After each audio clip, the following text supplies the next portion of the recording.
ready to play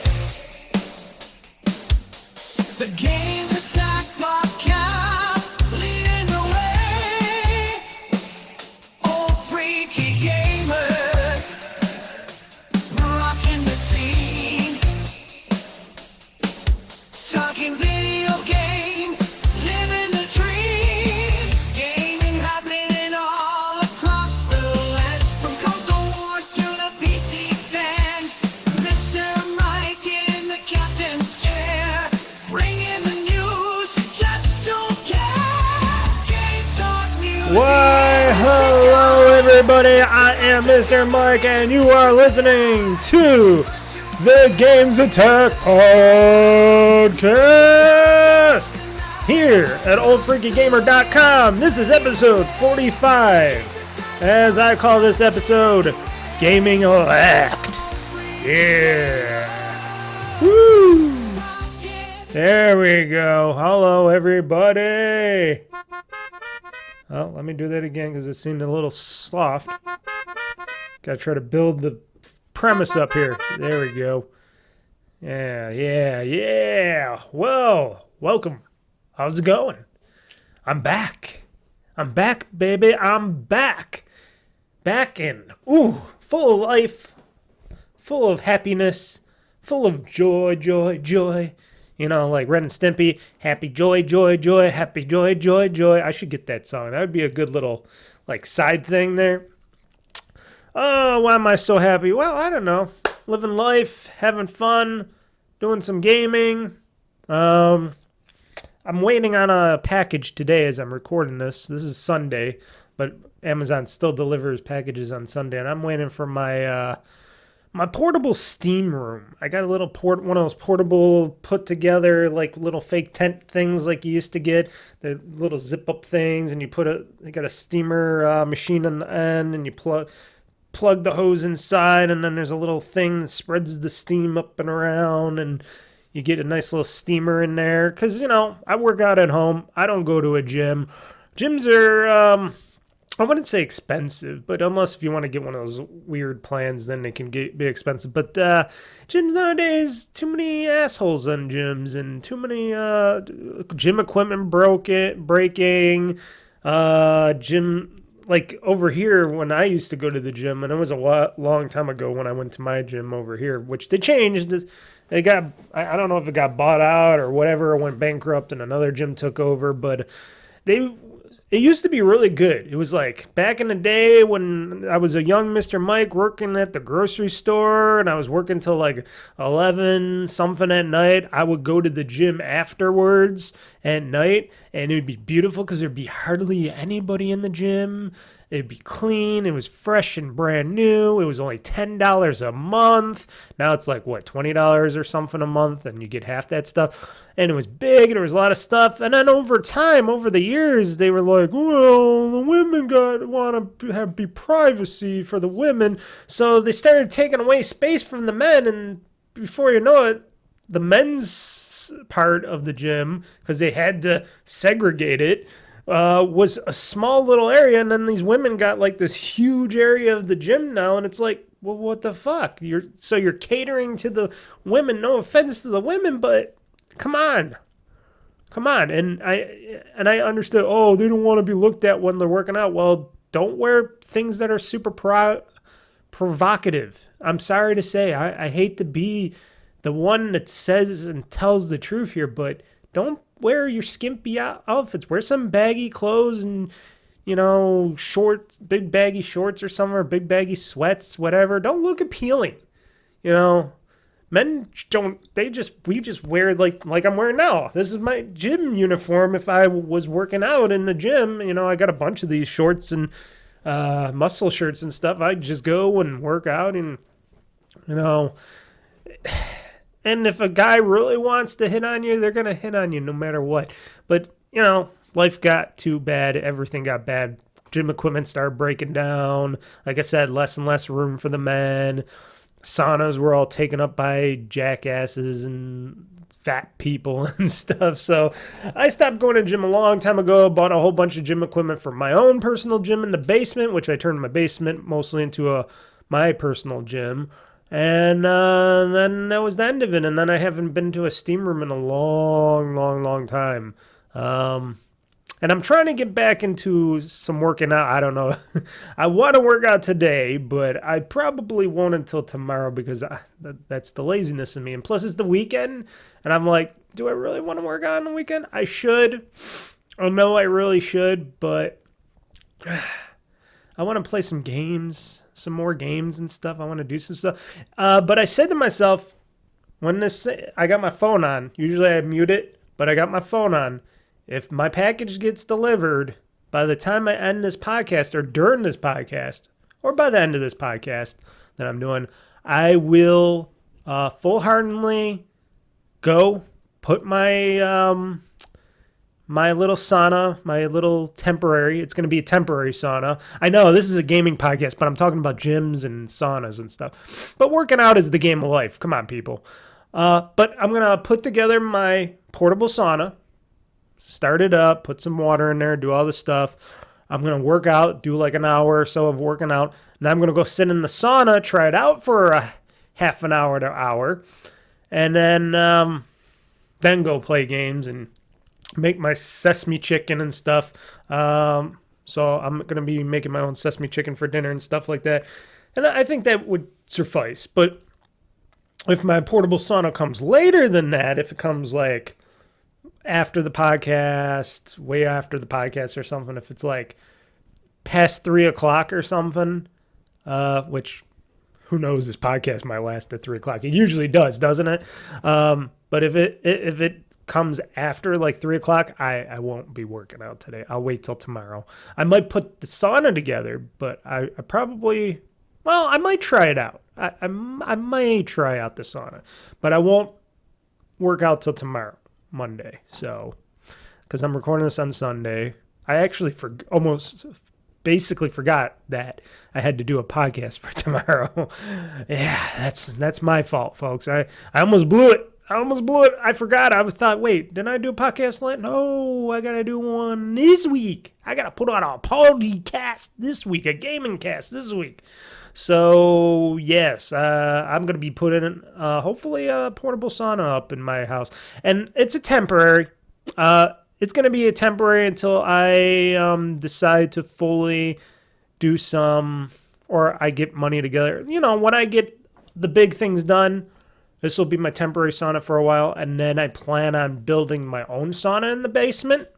You know, it's just going to be a little room, wood, insulation, a little door with a plexiglass window, a little bit of air holes, and the thing is, I'm going to custom make it myself, so I'm going to put I'm going to use that little steamer. If it works well, I'm just going to put that in there. I'm going to put that, hook that up to the thing. It's going to go in there, and it'll just be a little steam room.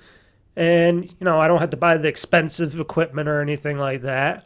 I'll just use that. And I think that would suffice, you know. They also had, I bought the Steam version. They also had on Amazon the infrared sauna, portable saunas, which same concept, a little zip-up tent thing with little metal things and stuff, like a little pop-up tent.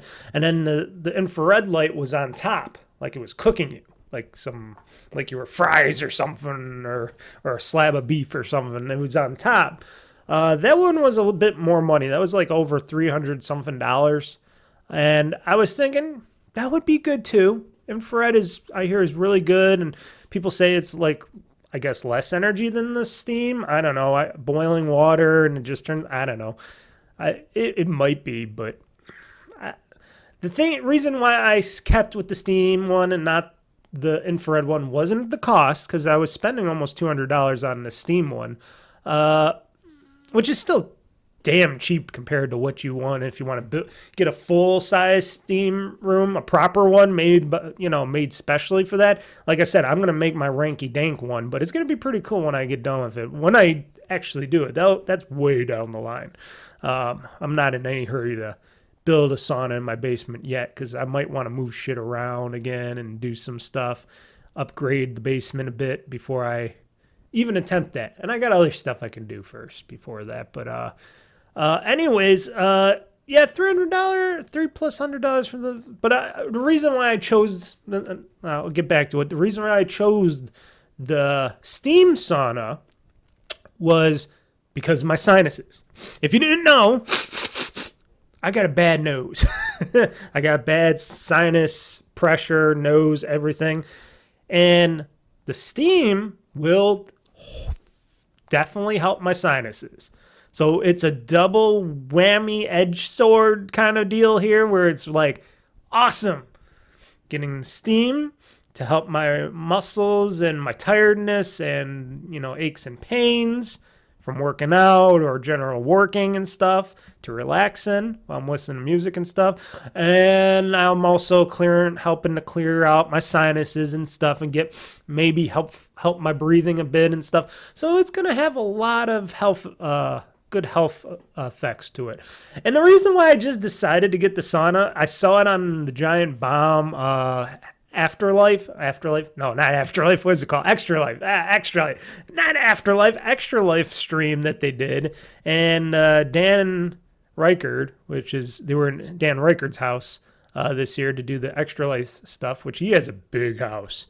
How does he afford that big of a house? I think his wife makes more money. I think that's what I actually think I heard that in a stream. I'm like, oh, Bianca, his wife, because, you know, I know everything about these people. I guess she makes a lot of money, so even though it's his house too, I think she might make more of the money. I don't know. Not going to go into it, but he has the zip-up portable sauna, and it looked pretty cool. It looked really nice. Now, the chair that comes with it is pretty shitty, but I'm going to see how long that'll hold up, and then I'll buy that little wooden sauna chair that they sell on Amazon. It's like $30. It's like a nice little stool, wooden stool for that, but for temporarily, I'll have the sauna, the chair with the sauna that comes with the sauna first, and try that sucker out and see how it is and all that. And if it's nice, if it's really good, like I said, down the road, I'll probably use that same equipment, put it into my new sauna. Why not? Build my own sauna. You know, it's not going to be a huge thing. It's just going to be maybe little bit bigger than the portable one that I'm getting. And when I put all that together down the road, that's going to be pretty sweet. I'll definitely show off those pictures and videos of that. Anywho, this is a video game podcast if you didn't know. Yeah, talking about life stuff. I said I would never do it, but I guess I'm doing it a little bit. But I'm feeling good. You know, like I said, the future seems really bright now. I am happy as hell. Work's going okay, even though people mess things up and I got to clean and fix everything. But that's okay. But I got into a bit of gaming. I almost said Easter, but Thanksgiving is coming up. Thanksgiving is coming up, and only in a few weeks. I've already pre-prepared for Thanksgiving for food and stuff. While I started to buy some of the Thanksgiving stuff. Oh, I got a thing right here. Is this? Oh, I don't give a care about that. That's just a bad text from somebody I don't care about. Anywho, yes, I bought some pre-Thanksgiving stuff, you know, pre-Thanksgiving foods and stuff to get ready. And then when turkey time does come rolling around, before then I'll get the turkey and stuff last, you know, the last stuff. And then on Thanksgiving Day, I'm going to work. I'll probably only work till like noon or something. Who knows? Maybe I'll work till 1. Maybe I'll work till noon. Whenever I get done, I'll get done. Then I'll come home, pop the turkey in, peel. The potatoes should be peeled already. I should have a lot of stuff already done and ready. I just got to heat up the rest of the stuff, and then all I have to do is cook the turkey, make the biscuits in the oven, in the toaster oven, my Ninja oven, which doesn't take that long. And there you go. Then we got Thanksgiving. I'll make some homemade gravy and stuff like that and have some fun, eat up. Maybe my friend the Truth will be around. My ex-girlfriend will be there, of course, because 2 days after that, she's going to China. She's going back home to China for a little bit. So I'll be home alone for the first time in a long, long time. So I'm going to get into some mischief in my own house, do a lot of gaming, a lot of other stuff, save probably some electric bills because even though I use a lot of electric, she uses a lot more electric than I do, and she wastes a lot of stuff. So I'm going to be happy when she's going to be gone for a little bit, but that's on Saturday. But good tidings coming up. That's why I'm so happy. Happy about the future, happy about what's going on. More games will be coming out before the end of the year. A couple of them that I'll be playing off of Game Pass. And that's Microsoft Flight Simulator. I'll be trying that out on the Xbox. And Indiana Jones and the Circle. Not Circle of Life, right? And the Great Circle. The Great Circle. Indiana Jones and the Great Circle. Or is it called the Circle? No, it's called the Great Circle. I'm going to have fun with those, I think. Or I'll try to. So why don't we get into games? Talk some games. I played a bunch of games, like I said. On, off, around. Did some videos. I'm sure you saw. One of them was kind of a little iffy on the music, but we'll get into that. So, Games Talk. Played Talk Now. The games that have been played in the past week.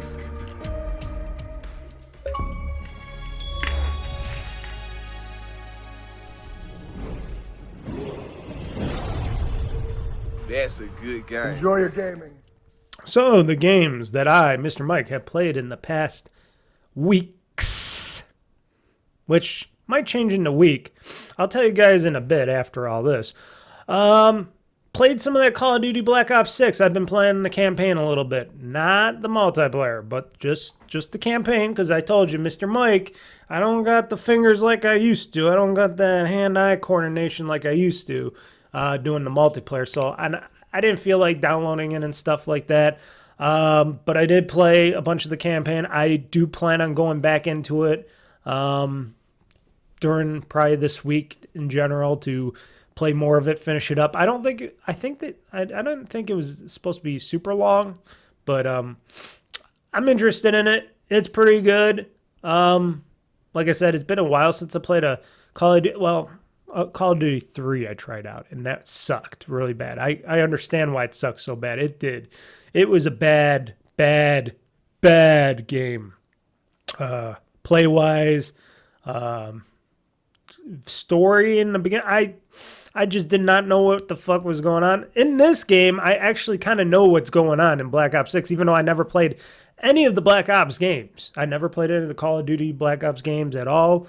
But this actually reminds me a little bit of, I'm trying to think of the name, Battlefield Bad Company, a little bit. It has that Battlefield Bad Company vibes to this Black Ops 6 campaign, and I'm digging it. I'm digging it a little bit, even though I only know like one of the characters. Looking at the other characters, I'm like, okay, I can dig them. They got a hot chick in there as well, and you know, I could dig all that stuff. So and it's fun. It looks really good. It plays really good on my PC. I played it on my PC, but I also downloaded it to my ROG Ally. At first, it was a little hit and miss on the ROG Ally. It was like going a little glitchy and it wasn't going full screen, and the controls weren't working at first. But then I had to go into settings and mess around a little bit. Not too bad. And I got it to work, and it plays beautifully on my ROG Ally. Very smooth, very vibrant. It looks and sounds great. It's great. It's a great portable game. It's a great game to play portably, folks. That means I'll probably delete it off of my PC here, because I don't know if I'll go back to playing Call of Duty Black Ops 6 on my PC anytime soon. I'll probably just play it on the ROG Ally and finish it up there, because why not?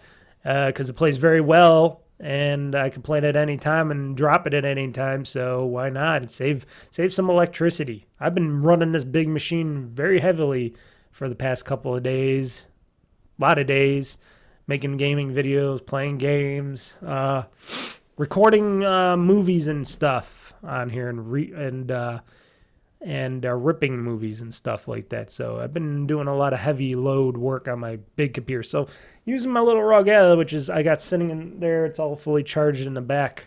You can't see it, but That's what I'm going to do. I'm going to play more Call of Duty Black Ops 6 campaign. I'm going to finish that sucker up. It's a good campaign. And it's free! If you got Game Pass, that is. I got Game Pass Ultimate. It is free for Game Pass Ultimate subscribers.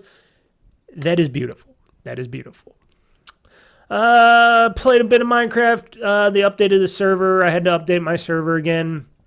Just doing minor maintenance, so I jumped in a few times to play some Minecraft. I really want to do a new Minecraft Mining Mayhem video for you guys, or even do a stream.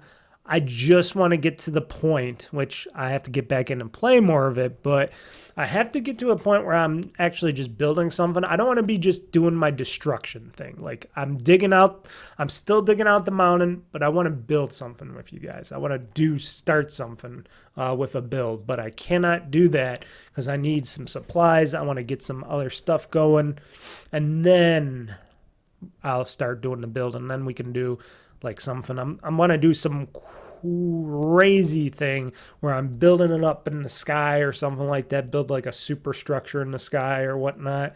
Eye in the sky, whatever. That is something I got a feel for, like a sky space station or something. A little bit of something like that. That's what I got a feeling for. But until I do that, I gotta wait. I gotta get into it. Do some more block breaking, and find a spot that it would be good for that, in my Minecraft server world, my ongoing Minecraft server world.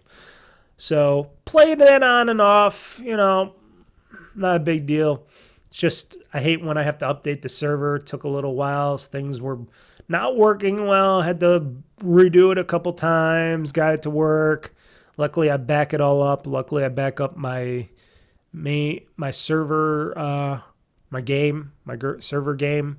That's my realm, I should say. If you don't back that shit up, you're fudged. But I have that backed up, so I'm good on that. But had fun with that a little bit. Then I was trying out because I wanted to try out some other games. I wanted to see because I was just screwing around one time, and I'm like, oh yeah, I never played Dead Space Ignition. Oh, let's try out this. I knew it was like a puzzle game. I downloaded to my Series X. It's a 360 game. It's on Game Pass through EA's thing, and I played a bit of it, and I found out it's really horrible. It's a really bad game. I really didn't like it at all.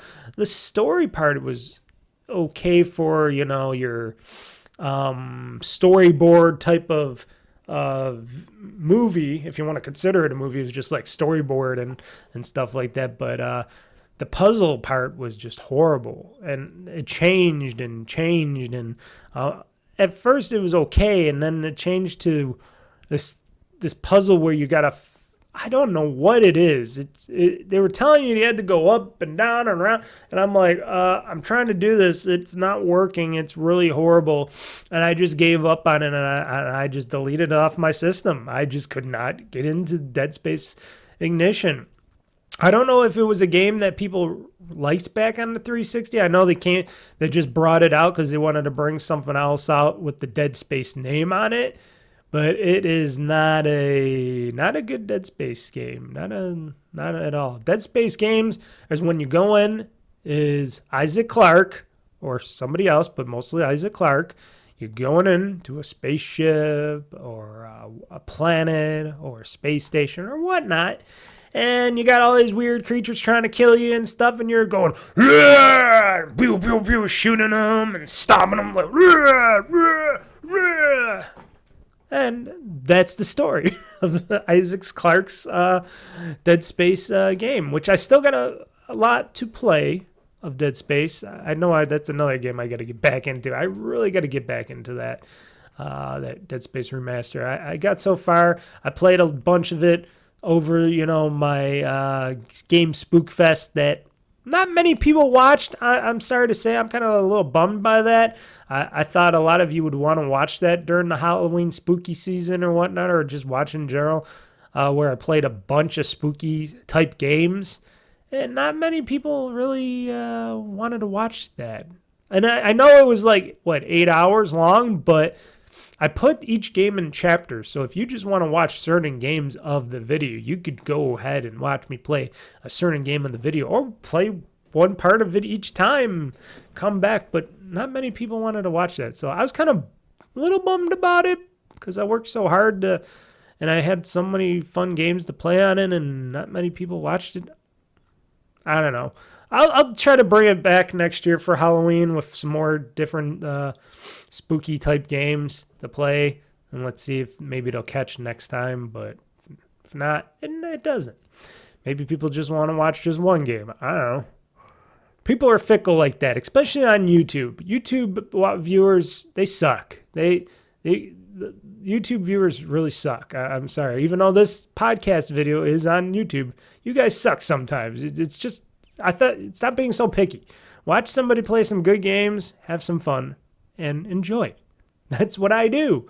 It doesn't have to be a new game. Maybe it's something older. Maybe it's something. I watch people like that. The only person I stopped really watching playing games was Jeff Gerstmann, because all he plays is those NES games. That's all he does now, is play those old school NES games. That's what he transitioned to. He doesn't really show off playing too many of the new games. Once in a while he will, and he'll play it like once or twice, but he goes to those 8-bit games and all that, and I just can't. I can play them. I can't watch people play them, though. No. Unless if it's Vampire Survivors. That's different. That's a modern 8-bit game. Got into some Star Wars Outlaws, which I have a video up on my website and also youtube.com/OldFreakyGamer-2023. Or if you go to youtube.com and you type in OldFreakyGamer, all one word. That is my channel that you could subscribe to for free. I do have Star Wars Outlaws, when they updated it and stuff like that for the gameplay and stuff like that. I played a bunch of that. Unfortunately, though, something happened. I think it was between my HDMI connection and my capture card or something, and I don't know why it didn't come up into my headset, because all that video and audio comes back out to this one monitor that I got in front of me. So when I click onto that monitor, because it has different ports, I have my DVI ports, and then I have my HDMI ports and stuff. So when I switch from my PC to the game on this monitor, I get whatever comes out of that capture card, because it just comes back out. It's the Elgato HD 4K capture card, and I get all the video and audio, and it should be the same with OBS, unless if OBS was fucking up at the time. It could have been that, but it's weird because it was only the game play audio that was fucking up, and that was like mid into the game and then the rest of the game. But my voice was perfectly fine. Everything else was perfectly fine, and nothing else was happening. And I'm like, what's going on here? Why was this like this? So I was kind of bummed out about it, and I'm like, and it's not the first time it happened. It happened before. So if it happens again in a span of less time or something, and I might have to just start listening to audio from the direct feed from the game off my PC, which I could do.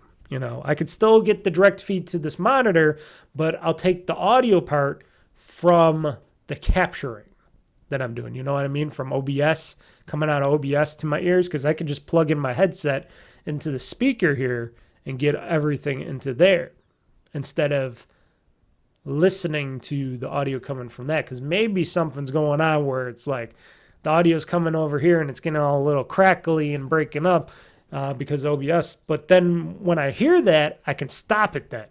But because I wasn't able to hear it, I didn't know that anything was wrong. So, and because it's a video that I was just pre-taping, it's not like anybody's telling me, hey, Mr. Mike, your audio is going to shit. Your gaming audio is going to shit, Mr. Mike. You might want to change that. So that's the conclusion I came up with. I got no answers. I don't know why it happened. Maybe it's just OBS being stupid. because that can happen. I heard a lot of people been having OBS issues lately on various fronts. People's OBS has been crashing and not producing video, doing this, doing that. Mine is audio. It's OBS. It's free. It's a free program that captures video that you can stream and capture and do a whole mess of stuff with. It's a whole streaming super software pack for free. So I'm not going to complain about it because I'm getting this software for free and it is, open for everybody to use. So I cannot complain when stuff breaks and not works well or anything, because that's just how it goes with the software. But otherwise, it happens. But StarWars Outlaws is really fun. Back to Kbps and Nix and stuff, doing a little bit more. I did a little bit more mission stuff, a little bit more collecting. I should really, like I said, I got to kick myself in the ass to continue to play it. This is a me problem too, and this is my selfishness. Another game that I wish Ubisoft would open up their fucking French minds and asses, or mostly their minds, and just put out these games. I think every studio, stop choosing places to put out the games. Don't put them on just certain platforms. Put them on everything. Put them on every platform and see where it sells. If you're getting some money from this platform, that platform, stop picking and choosing. This is the problem. There's too much fragmentation in the games industry. Stop picking and choosing where to put the games. Just put them out on every platform, whatever you want them to be played on, and there you go. If I want to play on my Xbox, let me play on my Xbox. If I want to play on my ROG Ally, let me play on my ROG Ally. Stop trying to sell it on your own dumb stores and stuff. Just use Steam and the Xbox store, the Epic store, which is kind of, themselves. And then you got NVIDIA Shield's gaming thing. But, these people like Ubisoft always want to sell it on their own thing. And then they found out that, maybe we should have sold it on Steam to begin with, because nobody wants to buy it from the fucking Ubisoft store. And for me, I want to purchase it because I'm crazy on the Xbox PC store, because game achievements. And I love achievements because I'm an achievement whore and I'm stupid. And I want to play Star Wars Outlaws, get on the PC game purchase pass. Plus, like I said, usually when these games also come to PC on Xbox, for the Xbox store and stuff, and it's the Xbox and the Xbox console and the PC, then you buy it once, you can play it on both. I love that option. And I would love to just play Star Wars Outlaws on my ROG Ally, get the achievements, have some fun. That's where I would want to play it. But because you can only get it from the Ubisoft store right now, even though it is going to Steam pretty soon, but I'm not going to spend another $60, $70 for Star Wars Outlaws on Steam when I already own it for Xbox. Plus, I wouldn't be getting achievements even if it's on Steam. But there's my dilemma. It is a stupid dilemma. It is my stupidness. It's my hard-headedness when I'm playing games. Not that I don't play other systems. Like I said, I will play old school games. I will play ROMs. I will play Switch games.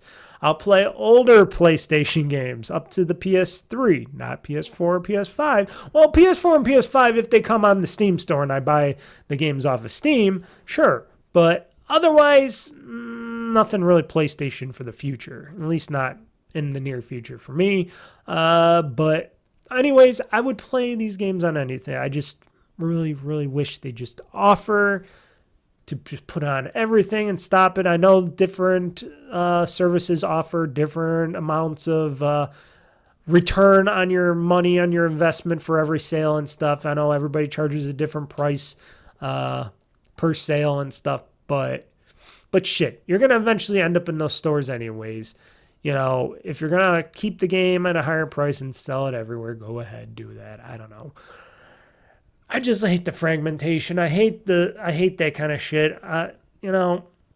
We are coming close, very close to that world where these games come out on everything and everywhere, but there's certain little things that they do and do not come out on and do and don't. And it's just annoying. It's just really annoying. And sure, I love playing Star Wars Outlaws on my Xbox Series X, but how about going forward into the future, beyond the Series X, beyond all that? Am I going to still want to own a gaming console? Am I going to just play games on my PC and future ROG Ally devices and stuff like that? Am I going to want to get a gaming console?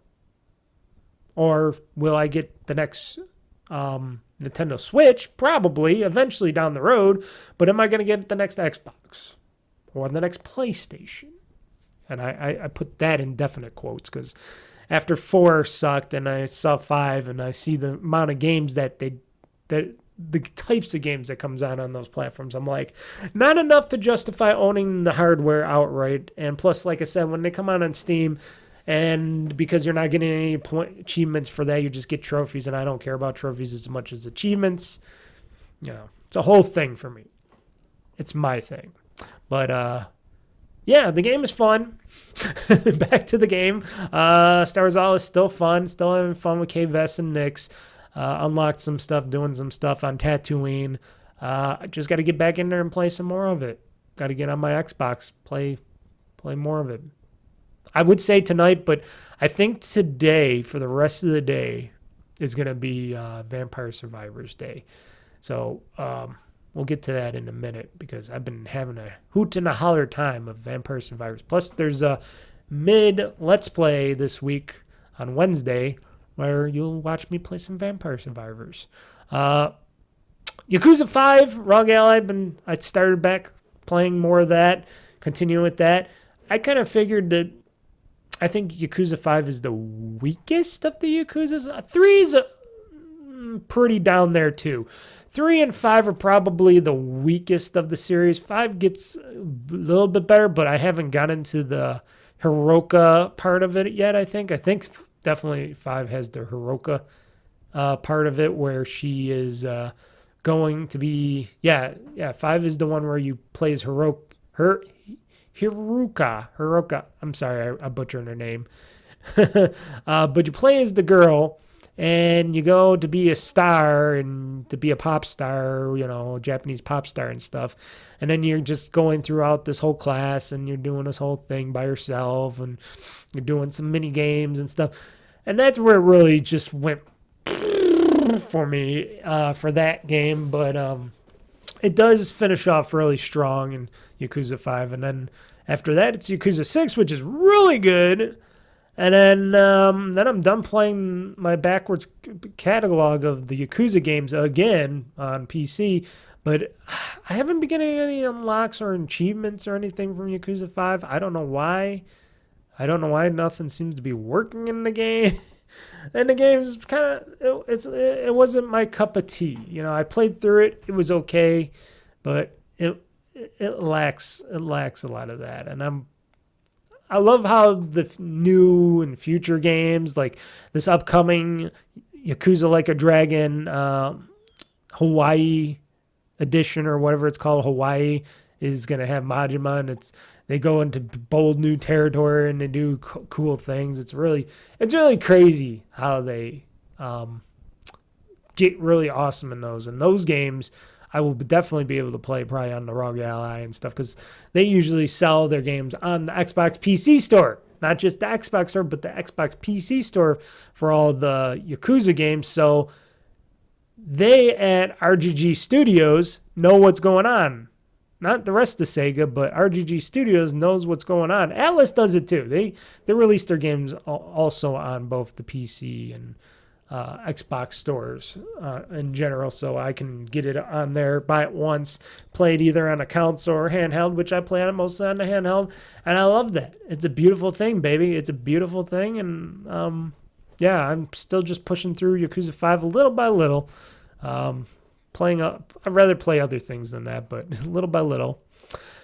Played a bunch of Dead Rising Deluxe Remastered over the weeks. You know that for a fact. Fridays have been Dead Rising Deluxe Remastered days here on OldFreakyGamer, oldfreakygamer.com, YouTube OldFreakyGamer, and Twitch OldFreakyGamer. That's been the staple. People have been watching it, especially after the fact. I see a lot of people just watching that videos of me just going through as Frank West playing Dead Rising Deluxe Remastered, having some fun.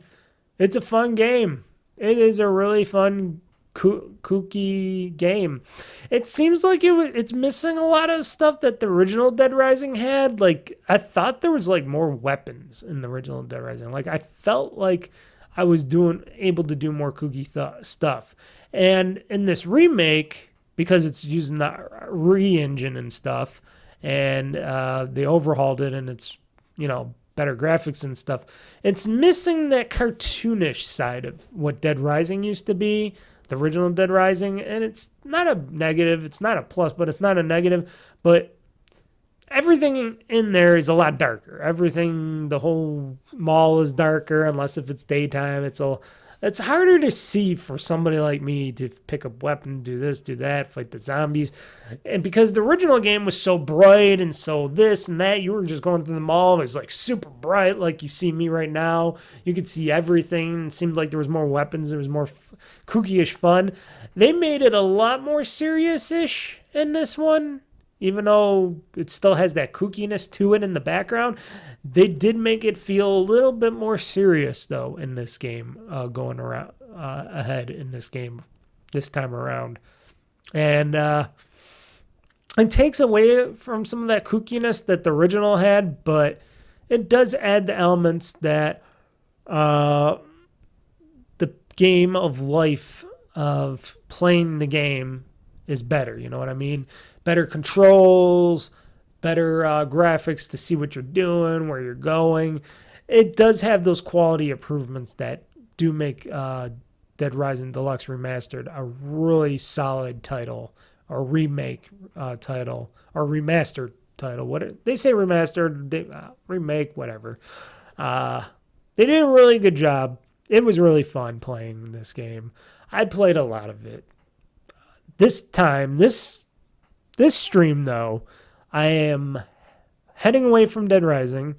I know people probably would want me to continue to play Dead Rising each week at the end of the weekend. I know a lot of streamers, a lot of people say, a lot of streamers and people say you should stick with the game that you're playing, continue to keep playing it every day at the same time, blah, blah, blah, blah, blah on the stream. But I'm like, I just stream for fun. I don't stream because I don't make money on my streams. I don't make money on anything I do. Like I always said, this whole gaming, video, podcasting, streaming venture, OldFreakyGamer, is just my hobby, not business. It's just my hobby. And the thing that I'll do going all the way beyond retirement until I die kind of thing. I always say that. I'm just doing it for fun. If I try to make some money on the side down the road, I'll try. Like if I sell hats or cups or something like that, artwork, whatever, that's what I'll do down on the side. But I'm not trying to push to try to make, get subscriptions or try to, what should I say? What did they say? Get advertisement stuff. I don't do no advertisements. This is the only place where you will not see or hear an advertisement unless it's for my own stuff. I don't do outside advertisements or anything because I don't care. I don't care. I got a real full-time job, a gig somewhere. This is just for me to relax, talk about games, have some fun. Simple as that. Anywho, I am going to be streaming something different Friday. I have not pushed it down to what it is. It might be one of those two games that you see up on the screen. If you're watching this podcast, this version of the podcast via YouTube podcast, and you're watching the video version, it could be maybe some Vampire Survivors or Tetris Forever. Maybe both. I don't know. But those might be something that I might be doing. I could probably do both. Have it as a split stream for some Tetris Forever, then some Vampire Survivors, or Vampire Survivors, then Tetris Forever. Have some fun with both those games. That could be a strong possibility. I just thinking of that now. That could be a strong possibility, but it's going to be something different. I want to get into something different. I think I mentioned one time, or the last time, or one time at all, last time, whatever, that I was going to stream Star Wars Outlaws, but I might hold off on that a little bit more. Maybe next week. The following week, I might do that. Maybe there'll be the Thanksgiving streaming. Star Wars Outlaws, the Thanksgiving stream. That sounds like a Thanksgiving-esque stream right there for Star Wars Outlaws. Why not? But yeah, Dead Rising, it's been a hoot. It's been a holler. It's been fun. I'm just going to put it off to the side for now. Continue on with other games. Get my gaming on. Just like with Vampire Survivors, which I said I'll probably be playing that game for the rest of the day today. I don't know. Maybe I'll play some Tetris forever. But Vampire Survivors is the game that I am going to be playing because I get stuck in a rut with this game because it's just so much fun.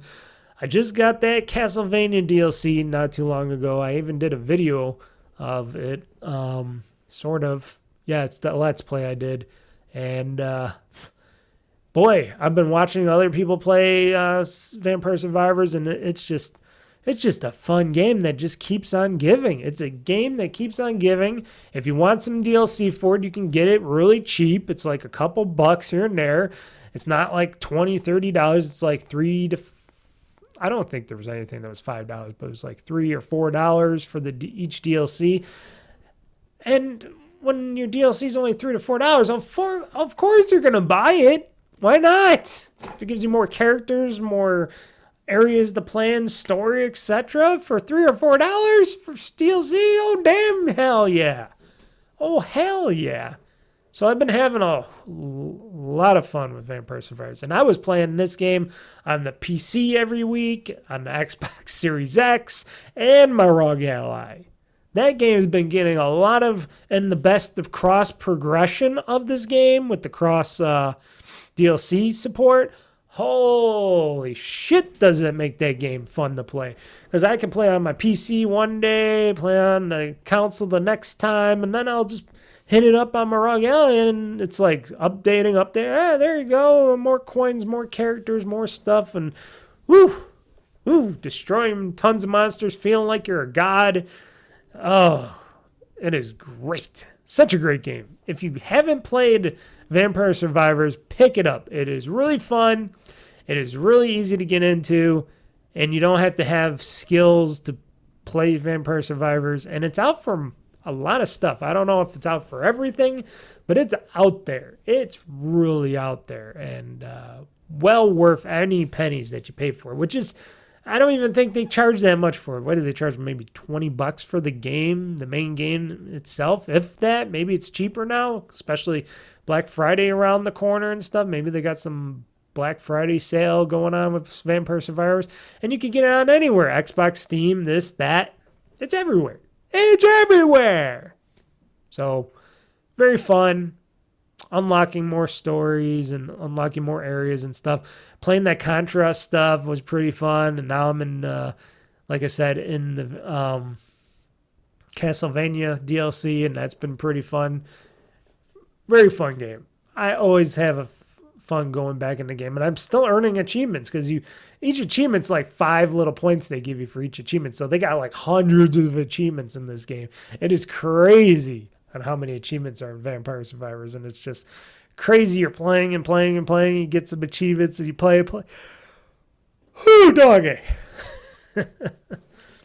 That's me craziness, but definitely a game to look at and play. Even though it's like 2D pixelated art and stuff, but it's really good. It runs really well on everything. It's really fun. They do a really good job of that game. It gets really crazy at the end. And then finally, which I was talking about 2 seconds ago, Tetris Forever came out. Came out for all major systems and devices and stuff like that. I got it on the Series X, of course, because they didn't offer a Xbox PC version, digital clips. Should have offered a Xbox PC version too, because then I would have played this on my ROG Ally. Now I gotta wait for the Steam version to get really cheap down the road, and I mean like $10, $15 cheap. down the road, then I'll buy it again for that on Steam. But right now, I'm only playing on my Series X. Tetris Forever is a docu-gamery, as I like to call it, the docu-gamery, where it's a documentary, bunch of documentary videos, and gameplay of many, many games of the Tetris series. And just like how Atari 50 was back when they did Atari 50, where they added all those games, and it was originally 50 games, I think, too. Maybe, right? How many games? I forgot how many games they added to Atari 50. But then down the road, they added DLC, I think more games, more video, I think, as well. I don't know if it was more video. It could have just been more games. And I think that's what they might hopefully try to do with for Tetris Forever. Hopefully they'll do the same thing where down the road they'll try to add some new DLC, like in more games and stuff, more documentary footage and stuff like that, because Tetris Forever, not that every Tetris game in Tetris Forever was good to play. There was a lot of them that were bad. A lot of them are really bad Tetris games. Hatris, really boring, works well. Some of those other ones, it's like, what the fuck is this game? And then you get to the more modern Tetris, the one that they have at the end, the Tetris, what's it called? Evolved, something like that. But you get to the modern Tetris game that they created, and you could go back to the past, the future. That modern Tetris is the best Tetris of them all because it's so modern, it's so smooth, it's so fun to put the pieces down that shit. You can go in, and I'm watching Godzilla -1 in the background there because it's being recorded right now. It's being ripped right now from my server. Playing Tetris Forever, the latest version, is just really good. Really good. Like I said, some of those are just really bad.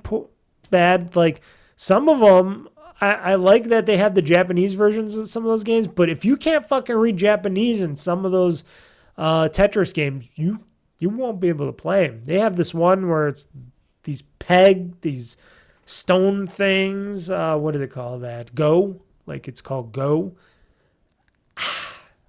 I don't get how to fucking play that. Can't read the instructions because it's all in Japanese. I'd have to look it up online and read how to play Go. I guess people like to play Go. I don't. But it's good. It's good to have them. It's good to have most of the games because it's like, this is history. And even if I like them or don't like the games, I like history. Like I said, I'm there for the videos. I'm there for the content. I'm there for all the extra goodies that they put in there. And then, of course, I will occasionally play the good versions of the Tetris games or the bomb Tetris games where you're fighting, the puzzle Tetris fighting games and stuff like that. I will play those. But a lot of those, it's just like, nah, not going to ever go back to those. But it's fun. It is a good to great package of the game. When you hear this, I don't think they'll have the sale anymore, but they had it on sale on Xbox.com where you can purchase Tetris Forever and get somewhat percentage off of it. I think it was like $35 or something before, but I got it for like $24 or something. I don't know if that sale is going to be around on Monday when it comes around Monday. I think it was like a 5-day sale or something like that. It was supposed to end soon. So, and that is not my package delivery either. That's just binging me the weather. I don't know, folks. I don't know if the package is coming soon or not. But, Tetris Forever, if you are a nostalgist for games and stuff like that, you will want to play Tetris Forever. It is more for the diehard Tetris or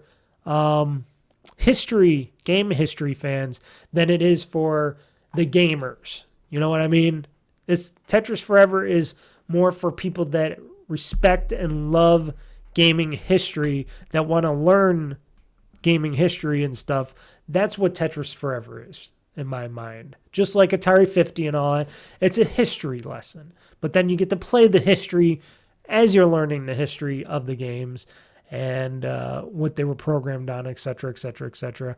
It's not going to be for everybody. It's not going to be for all the gamers and stuff, unless if you just want to play one of the Tetris games, which mostly I will play the main Tetris game of Tetris Forever, but I will play some of the other Tetris games, and maybe I'll try to learn Go. I don't know. I don't know if I'll learn Go, but I'll try to learn Go.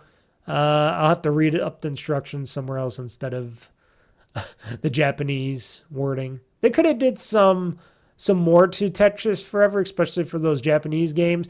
They could have did like a little what do you call it, translator. They could have had like a little translator for it, like, or move this over this so you can read this in English and stuff. They could have did that. They could have worked a little harder to make some of that into English, or English overlays or transitions or something, you know, to make it so that people like me can see how to play those other games, and it'd be easier for us to play them. But they kept it to the originals, and that's what you do, because preservationists and the Tetris universe is crazy.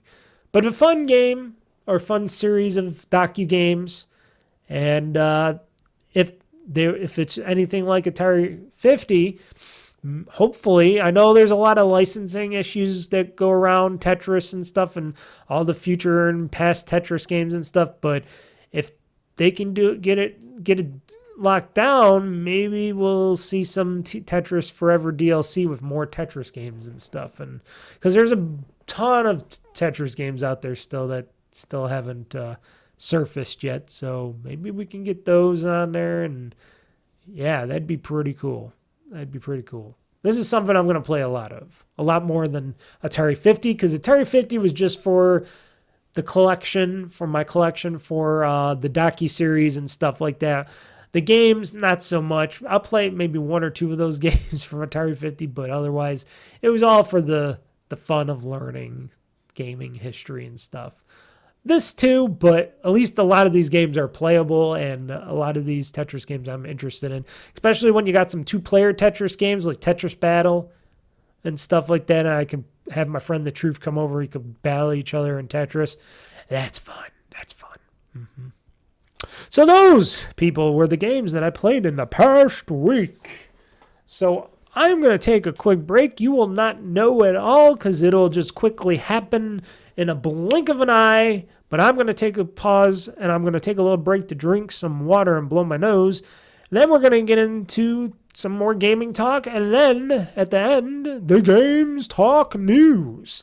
And all that's coming up next. Locked and loaded, ready for the fight. Game Talk Newz, gonna set the stage alight. Mr. Mike's got the scoop. He ain't holding. Actually, that's not supposed to happen. I jumped the gun, folks. Don't worry about me. It's just my brain. Just testing it out, too, because I was supposed to test it out before I started re-recording this, but oh well. wrong button. Wrong talk. Here we go. We can do this, right? Wait.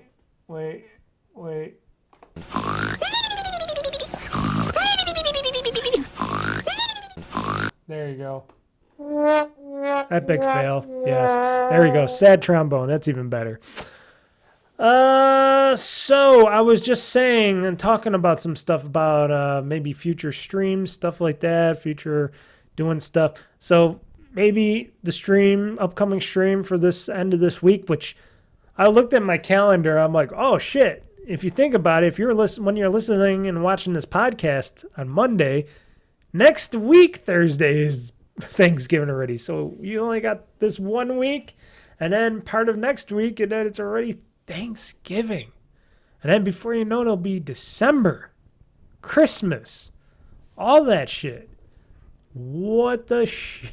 It's like, what the fuck? Where does the time go? I don't know. Time's just blowing past me.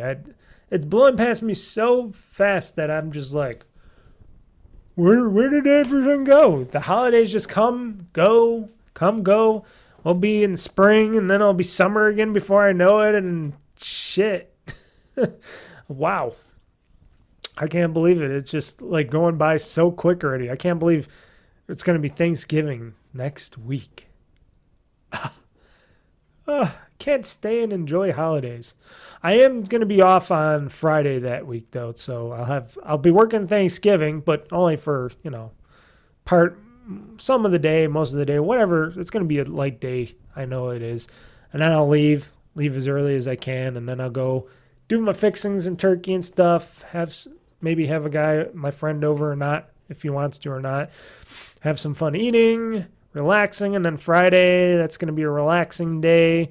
I'm not working that day, and then Saturday in the morning, I got to drop off the little lady to the airport at 4 a.m. in the morning. So that's going to be fun. I just, like I said, I found out about that Thanksgiving stuff. Also, this week, tomorrow, after you're listening here to this, I gotta call up for jury duty. I gotta see if I'm gonna go downtown to sit there and not be on jury duty, because I don't want to be on jury duty, but it's our civic duty to go to jury duty, even though there's people out there that would love to do it. I'm not one of those people. But I got to call up Tuesday because, of course, my name being a early name, randomly picked, they said. Okay, randomly picked. Got picked again to see if I got to go to jury duty or not. I'm hoping not. And every time I say that, then it's like, no, you are going downtown. I don't want to go downtown. But that's somewhat of a bummer thing I got to do this week, I should say. But, yeah, life stuff, busy stuff, other stuff. Upcoming games, I already talked about the two that I was interested in. They're both Game Pass games, was Flight Simulator 2024, or is it 5? I think they would call it 2024. I don't know if they would call it 2025 already. But the new Flight Simulator, and then supposedly, if they don't push it back or can't, stuff like that, Indiana Jones and the Great Circle should be out this season by December time, or in December, because isn't it this week or something that Flight Simulator is supposed to come out at the end of the week or something by the end of the week? I'll have to look that stuff up. And then I can look it up now. Why don't I look it up now, Mr. Mike? What am I doing? I got the PC right here, Mr. Mike. Okay. Flight Simulator 2024 release date. Oops, if I can spell, which I can't, so that November 19th, so that is next week. All right? This week? No, yeah, this week. That's Tuesday, right? Wait. Yeah, Tuesday, when I call for jury duty. Okay. Oops, as I knock everything around my desk here. Yeah, so that's coming out Tuesday this week. So tomorrow, as you guys are hearing and watching this. So that's when Flight Simulator 2024 pops out. So that means I should try downloading it on my Xbox and playing it during this week. Maybe do a first gameplay of it or something, and then we'll see. I hope I can get into it. I hope it's really good. I hope it's a really good flight simulator. I really like the flight simulator games. I used to like playing them back in the day when they were more simplistic No, I wouldn't say simplistic. But on the Windows 98 flight simulator, I had a great time because I was able to get in the air, do some stuff. Now it's like, okay. Plus, I'm going to be playing for controller, not a keyboard and mouse, because I'd rather play for controller. So things are going to be a little bit more different. So we'll see where that is. Now I'll type in Indiana Jones.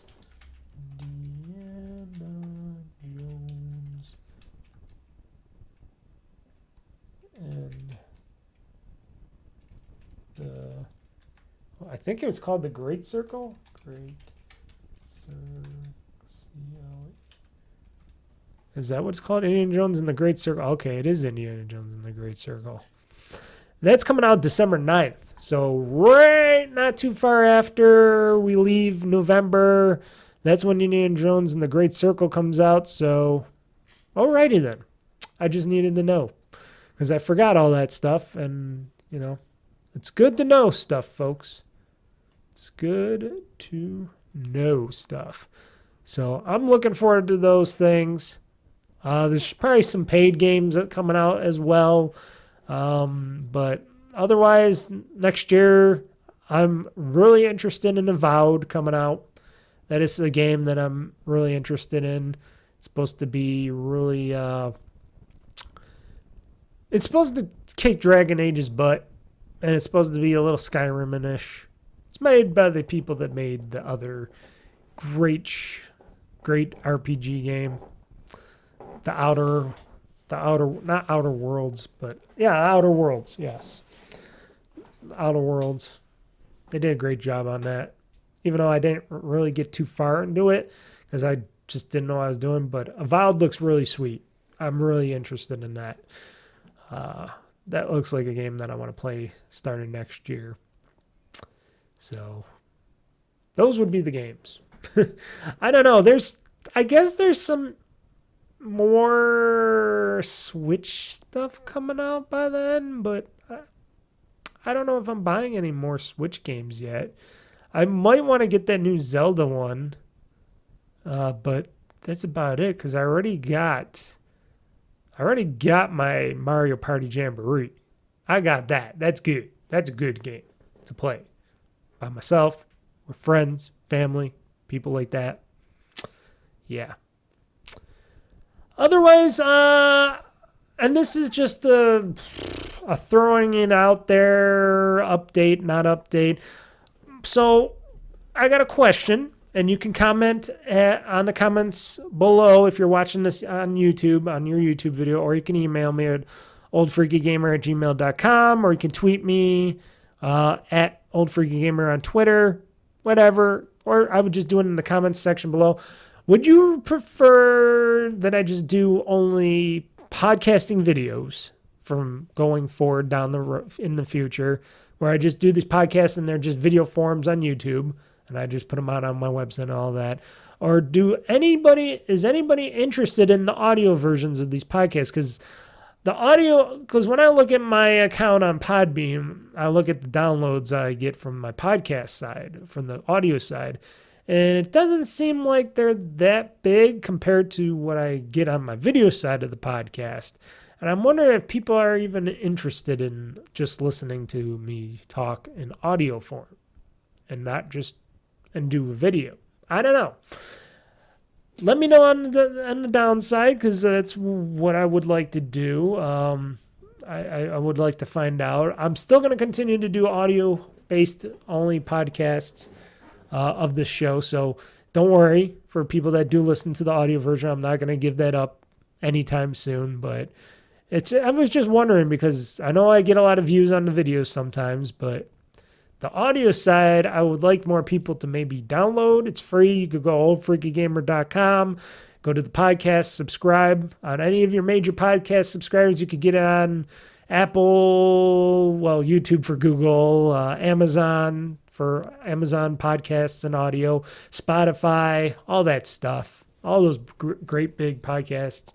Or you could go to podbean.com. That's where my podcasts are hosted at, to get my podcast, and they're free.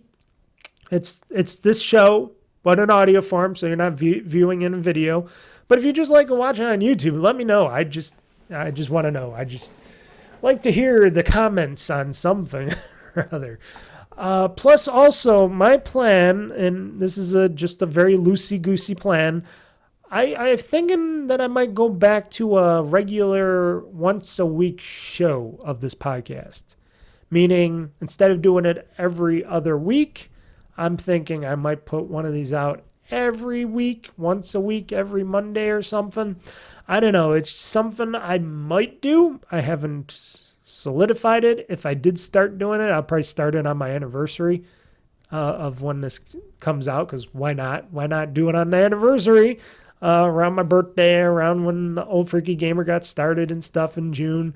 On June 14th. I think I did it before that too, but that's a plan of mine if I wanted to do that. And my main notion is then I can get the news out quicker to you guys, because doing it every 2 weeks, a lot of this news has already been talked about many times over.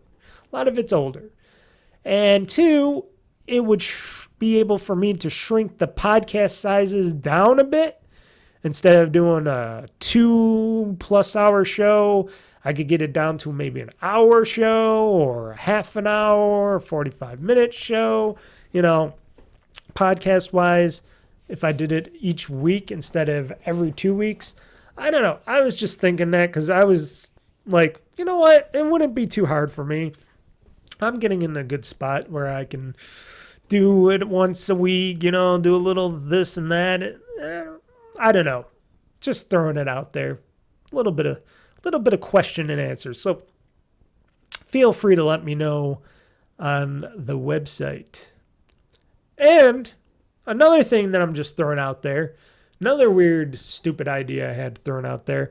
If anybody's interested in doing a dual podcast with me of this podcast, talking about video games, stuff like that, hit me up on YouTube. Hit me up on YouTube, Twitch, or I mean, Twitter X, or OldFreakyGamer@gmail.com. Hit me up. Let me know, because maybe we could do a dual video thing going on, talk about video games, stuff like that. If people are interested, if they didn't want to just do it on their own, whatnot. It's always hard to find people, because I still have friends, but I used to, because I haven't seen them in a while, because they're doing their own thing. I do my own thing. But I used to be connected with people that would always be into video games, talk about video games. One of my older friends that was really big into video games, anime, all that stuff, he's passed away, so can't do it with him. I haven't seen, before that, he got all messed up, and I haven't seen him since anyways, but he would have probably been a perfect choice. But my other gaming friend, he don't like doing anything public, so he would never want to do a podcast with me, or a video, or any audio podcast. So he's out of the question. But you never know. If people want to have some fun, be on there once in a while, whatever, hit me up. I might be interested in that. We could do a Skyping. We could do something else. I could try it out, Discord. I don't know, Zoom, whatever. Whatever's best for that kind of stuff. I'd like to find out if there's anybody out there that it could feel out for stuff like that. Man or woman or child. Mostly man or woman. Children, I don't know. But I'm a little bit more explicit and hardcore, so maybe the littler kids might not be the right thing to be on a podcast like this, but just getting it out there. I think I went through all my tally of stuff, so I'm guessing we got to get through all this gaming news that I got here, because boy, oh boy, like I said, every 2 weeks there's been a drop of a lot of video gaming news and talk, so why don't we get into the games news talk that is the games news talk, or talk news now, because guess what, folks? Now I can hit the button for real.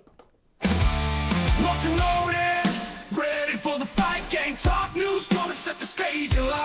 Mr. Mike's got the scoop, he ain't holding back. Dropping bombs on the gaming industry track. Hear the thunder, feel the roar.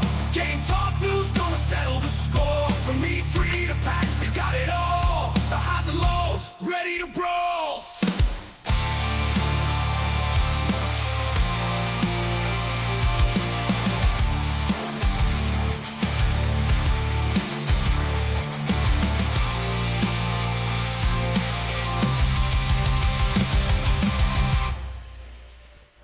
And there we go, folks. The Games Talk News of the show. The final portion of the show as is.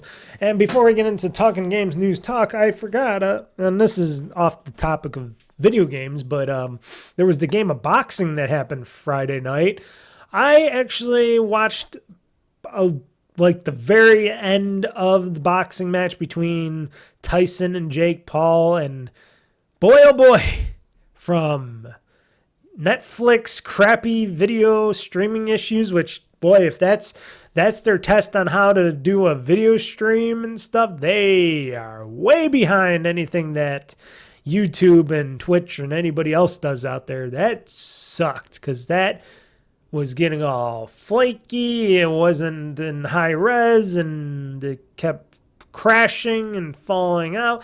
It was really bad, and Netflix should been able to do better than that for their streaming. And if they want to do more streams, more big events like that in the future, like they got WWE coming pretty soon, Raw and stuff. And I don't know, is that supposed to be live too?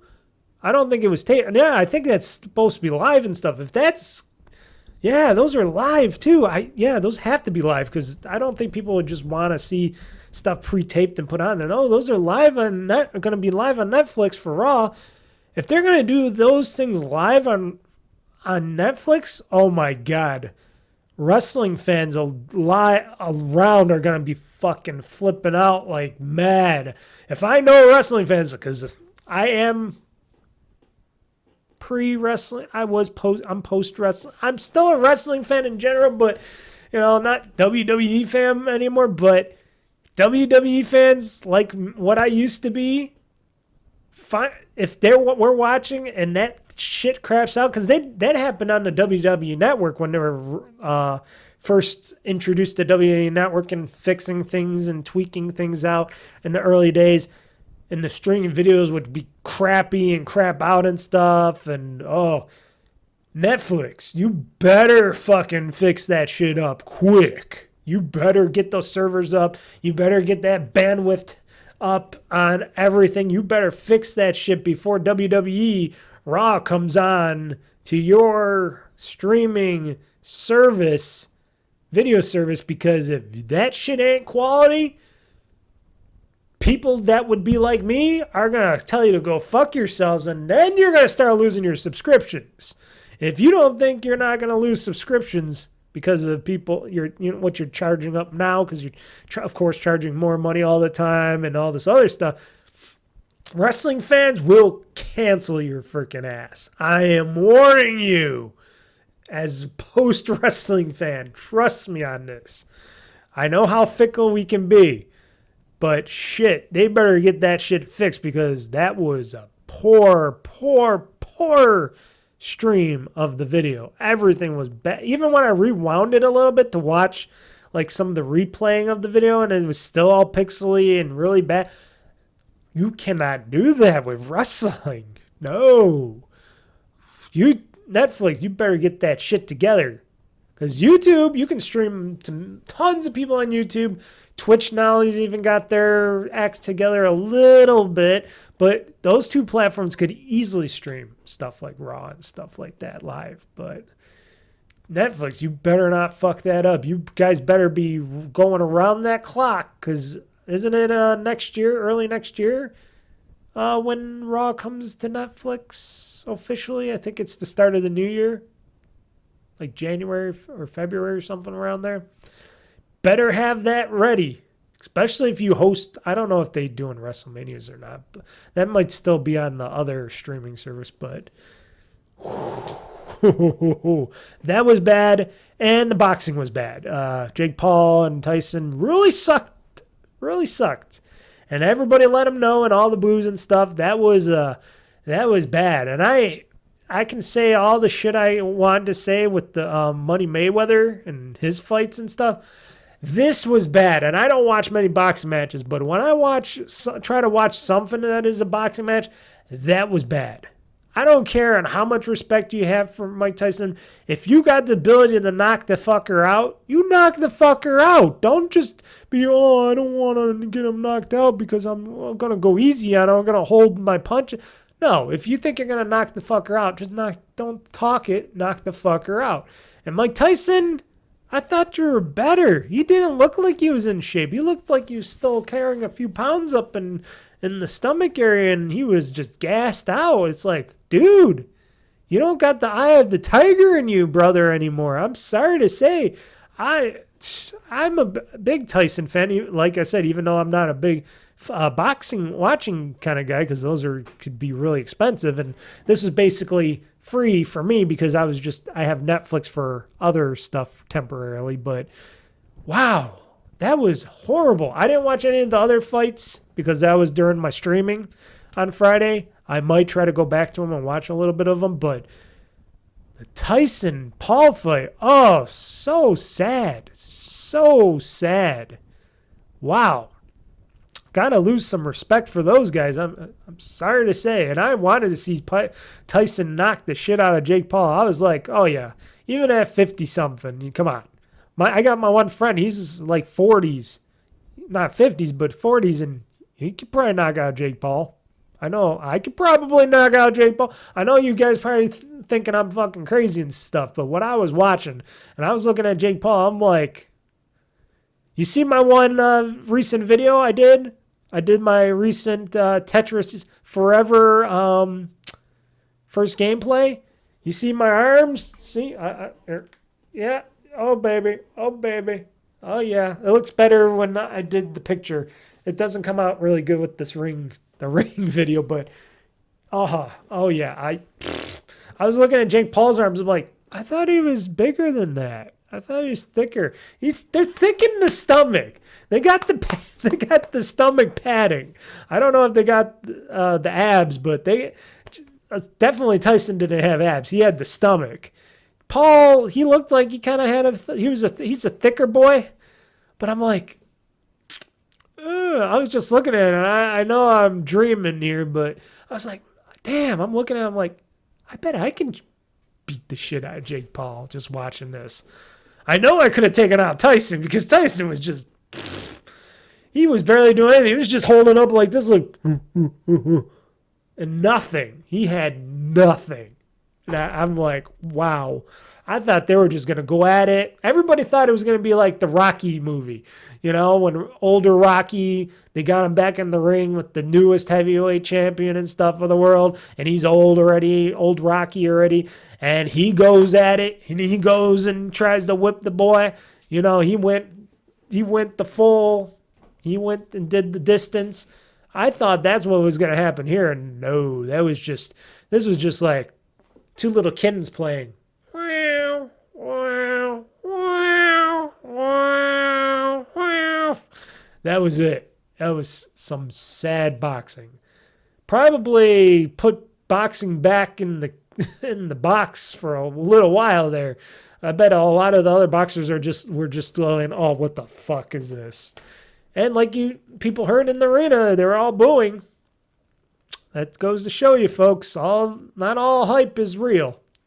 Not all that hype will equal to something great. Anywho, what's in the happier times here? Games news. Mario Kart 8 Deluxe continues to sell millions of copies. So people are wondering, will a Nintendo Mario Kart 9 for Nintendo Switch 2 or Super Switch or whatever it's going to be called come out right away? I think it might come out still in the launch period.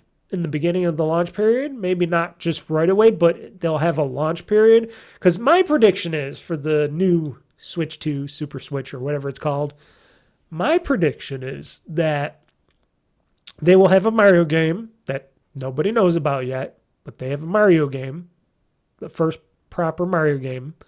They will have maybe that Metroid game that they've been teasing about. They will have a couple other things up their sleeves that I have probably no clue about. But one of those being probably the new next-gen proper Mario Kart, because Mario Kart 8 was on the Wii U, if you knew that. That came out on the Wii U, the failed system that was. They ported it to the Switch and called it Mario Kart 8 Deluxe, which sold gangbusters, added a bunch of paid DLC a little bit later, made that really good. It is Mario Kart 8 Deluxe is an amazing game, but it is an older game. It is an older game from the past that just got resurrected for that. That basically meant that the Switch never really had a true new Mario Kart game, technically. And we were due for that one, and they were teasing before what they were planning on doing for Mario Kart 9, so I'm betting in the beginning of the launch period we will see Mario Kart 9, and they will probably talk about it in a Nintendo Direct on all the games that they're going to release firsthand on Nintendo Switch 2.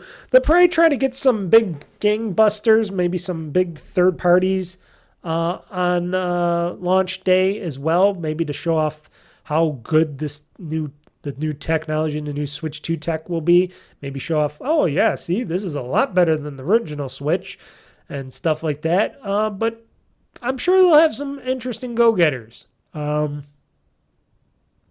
otherwise, no new Zeldas, as we were hearing. Maybe Mario Kart. No, maybe some Luigi thing. I don't know. Maybe they'll do something with some other Nintendo characters. But I'm thinking we're going to see a Mario Kart 9 sooner than later. Especially if they want to have a very strong Switch lineup, beginning lineup to sell Switch 2s in the next year or so. Especially before tariffs come around when Trump gets into office.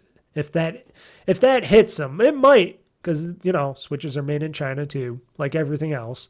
So, but I think a new Mario Kart, and I think Switch 2 will come out that time. Even though they're selling tons of Mario Kart 8 Deluxe games and stuff, and it's selling like gangbusters, it'll slow down after the holiday season. It'll go down and past the holiday season, unless if they're very cautious, because the Switch 2 won't come out until next holiday season, too. So they got a lot of time for all this stuff to just slowly drop down, A lot of it has dropped down, the hardware sales, all that stuff, all their software. So eventually it's all going to drop down to a point where they're like, okay. So, and they're not going to announce this until like February, March for the Switch 2 or Super Switch or whatever it is.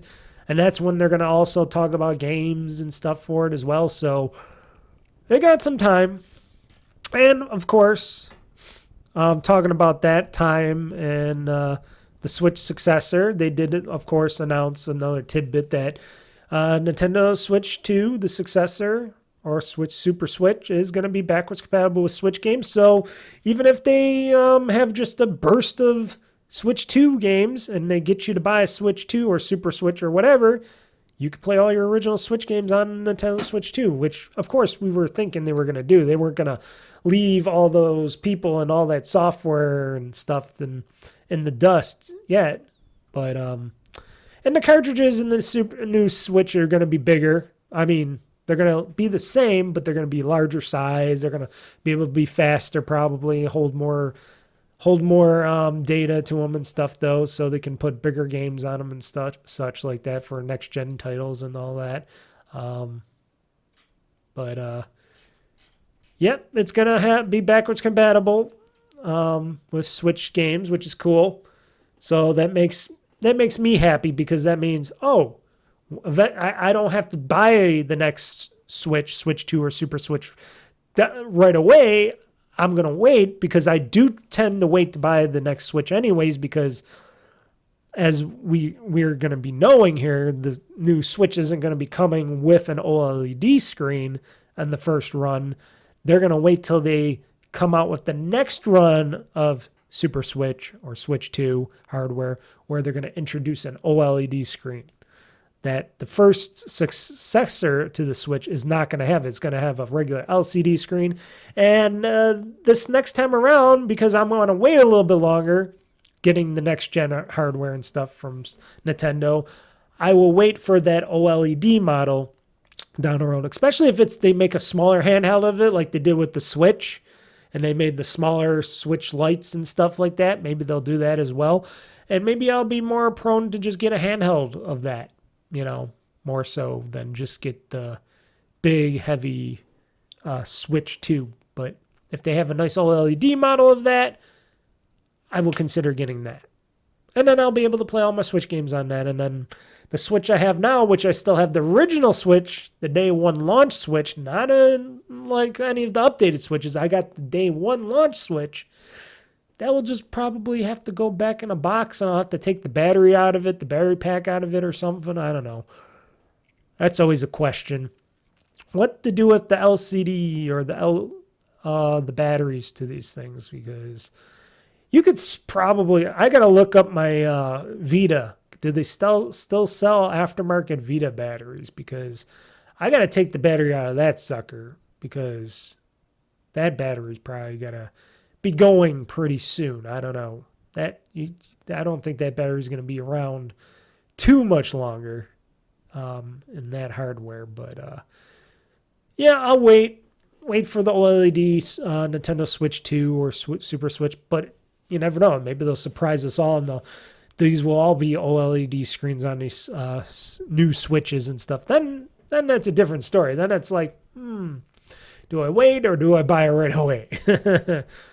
Plus the fact that there might be another ROG Ally, true next-gen ROG Ally or Asus ROG Ally handheld gaming device next year, at least being announced in June at least or something, because of the new AMD SoC chipsets that are supposedly going to be talked about and announced around, what was it? Not GD. What's it called? The tech show, that one tech show. I forget what it's called. But and I guess AMD is going to be talking about that stuff, their future SoCs and stuff. And it's supposed to be really a good next-gen portable chip, CPU, GPU chipset for that stuff. And I'm really looking forward to, because I was tempted to buy the ROG Ally X, but then I held off and I said, you know what? Maybe I'll wait till the next one. And especially when I heard the news, when I got the news from AMD and them saying, hey, they're coming out with the next RDNA, blah, blah, blah, SoC chip. I'm like, I'll wait. I'll wait till the next one. And plus, my ROG Ally is just perfectly fine right now. But a more super powerful one and stuff down the road, sure, I'll definitely buy it. Especially if I could pop in full not micro SD card, a full M.2 drives in the future one. Yeah. So not getting off of Nintendo, a little bit back on Nintendo here. The Legend of Zelda Echoes of Wisdom finally breaks 2024's Nintendo Amazon freeze out, now sold directly by Amazon. So if you didn't know, for the longest time, a lot of the games that you bought on Amazon that are Nintendo games were basically third parties selling them, not Amazon directly. That was because Amazon and Nintendo had some falling out before, where I think it was during the Switch time, and like a lot of people were returning Nintendo Switches to Amazon, and then Amazon wanted to get the money back for the Switches, and Nintendo says, no way, Jose, those are used. You guys got to deal with that shit, not us. And I guess there was some turmoil by that. I think that's what I originally heard about that. And then games and stuff, people wanted to return, and Amazon was like, you can return all your games, this was in the early days of Amazon, mind you, when they were more freely open to return games and hardware and stuff. They still kind of are, but I'm sure they're more what should I say? What's the term? They're more stingent on what's returned and not returned for hardware and software at Amazon for games and movies and stuff. Like, I return movies a lot because a lot of times I get movies and the cases are not broken, but the movie inside came out of the enclosure or the safety latch for this movie, and it's moved around and scraped everywhere. Not all movies are like that, do that. Like, some of the movies I'll open up, even though they're out of their safety latch, they're okay, the disc, but sometimes I'll get some really bad scratched up ones, and I'll return those to Amazon and stuff like that. Either get a new one or get a refund or something if they don't have any. But yeah, I get a lot of that with that kind of media. But with Switch games, they're just cartridges and stuff. They shouldn't be that way. But still, I guess Amazon wanted to return this stuff to, I think the whole thing was that Amazon wanted to return stuff to Nintendo, but then Nintendo was like, no, no, no, no, no, no. And then there was a Kufla, and then Amazon chose not to sell Nintendo stuff anymore. I think they sold their consoles still. I think they were still selling like their Nintendo consoles and some peripherals and stuff. I think. Don't quote me on it, because I really haven't bought any Nintendo stuff directly from Amazon, unless if it's like third-party stuff anyways. But a lot of their games, a lot of their stuff is from third-party sellers on Amazon. But now I guess them and Nintendo worked things out, and I guess now we're seeing games, and this Legend of Zelda Echoes of Wisdom is going to be some games that are going to be directly sold by Amazon, through Amazon, instead of third-party sellers and stuff. So we'll see. So yeah, it said here the extended absence has also included Nintendo's digital offerings. No Nintendo Switch Online memberships, gift cards, or digital game codes have appeared on Amazon's storefront since the early year. But this was way before that too. So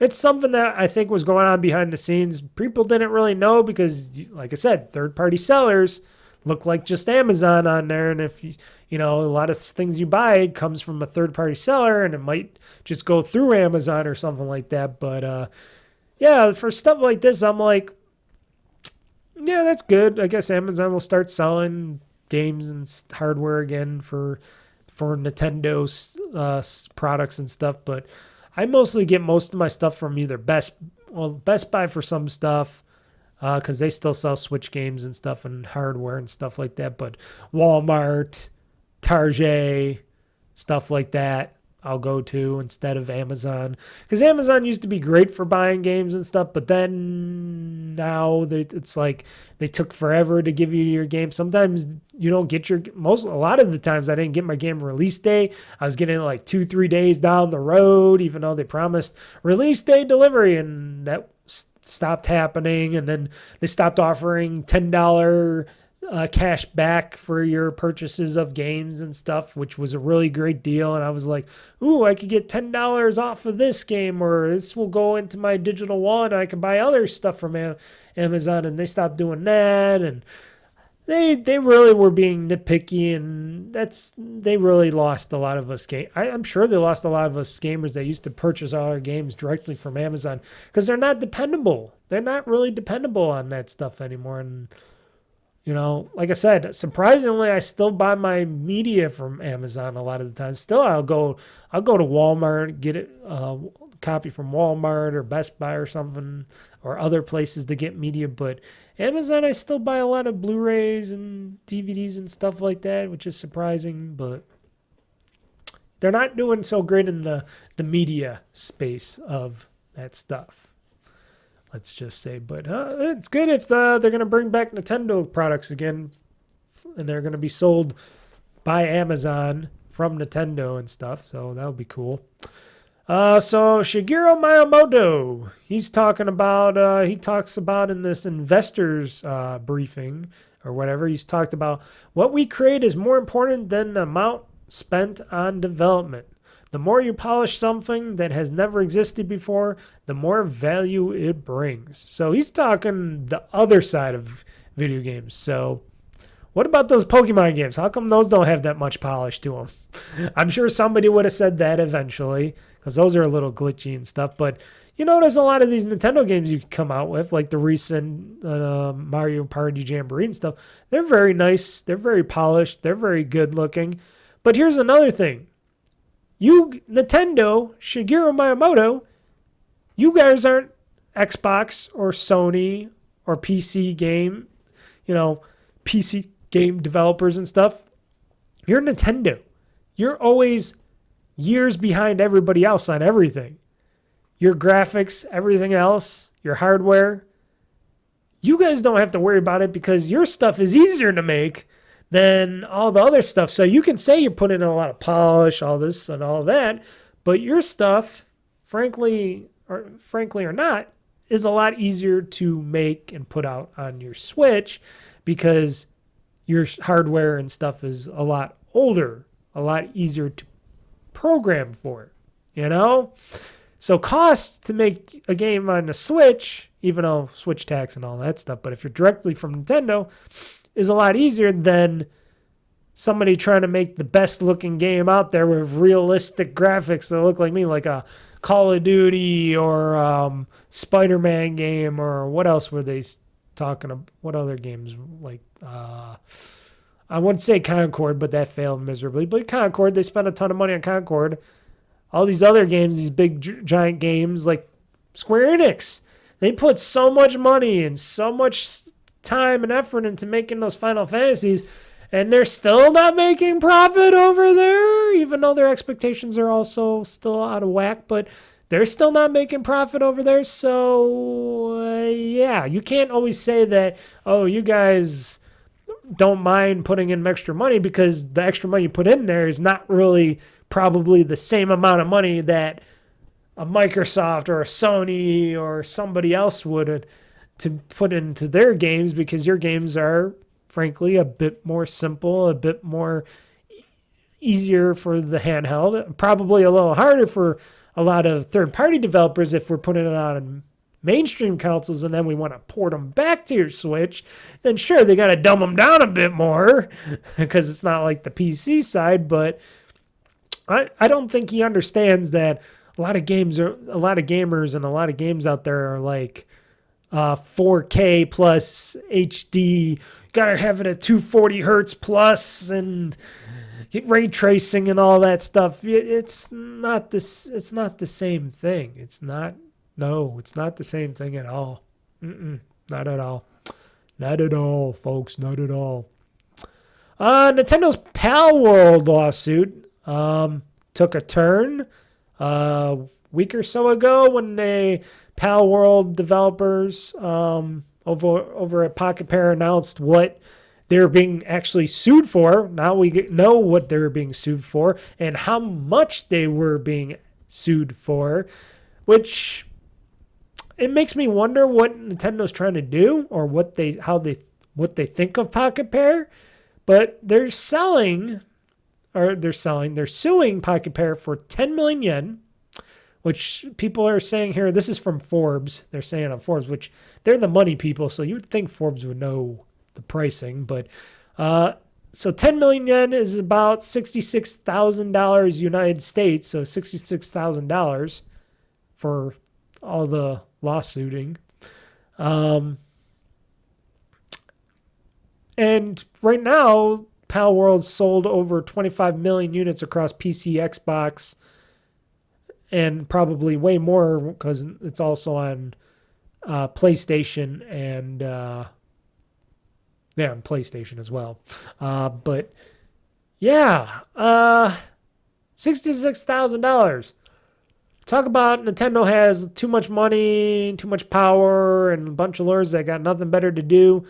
So the patents that they supposedly violated, which we all pretty much knew already, and note they're in most places. I don't know how hard it is here in the United States to keep updating your patents and stuff, but in Japan, I guess it's a lot easier because they just keep updating them, and which shouldn't be allowed. You should just have your patent, and then you should file for a new patent if you want to update that patent to something different or newer or add to it or something. You should have to file for a brand new patent, and it should take a lot longer, and it should be more scrupulous than the first patent to get approved or denied. But I guess our governments don't know how to do that.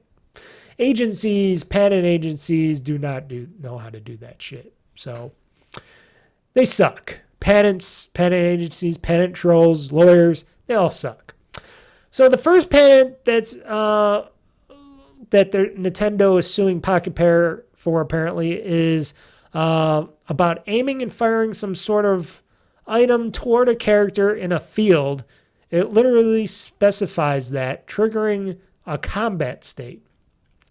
So how many games out there firing some sort of item toward a character in a field, triggering a combat state? A lot of games do that. There's a lot of games that do that. You can play probably World of Warcraft, Diablo, Vampire Survivors in some cases.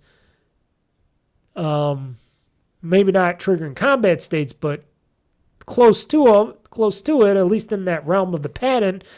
And then you got other games which I would have to think up on who does that. But you could probably think of some games that do that. There's some games out there where your boss battles, you triggers a boss battle or whatnot, or like Batman games, I'm sure does that. That's a very broad, stupid patent. That's a patent trolley patent right there. The second patent is something about being able to capture creatures in the wild rather than just in a battle setting. That is a very broad patent right there. That one should have never been approved because that means there's a lot of games where you capture things. I played Slime Rancher. Oh, Slime Rancher would be a good one.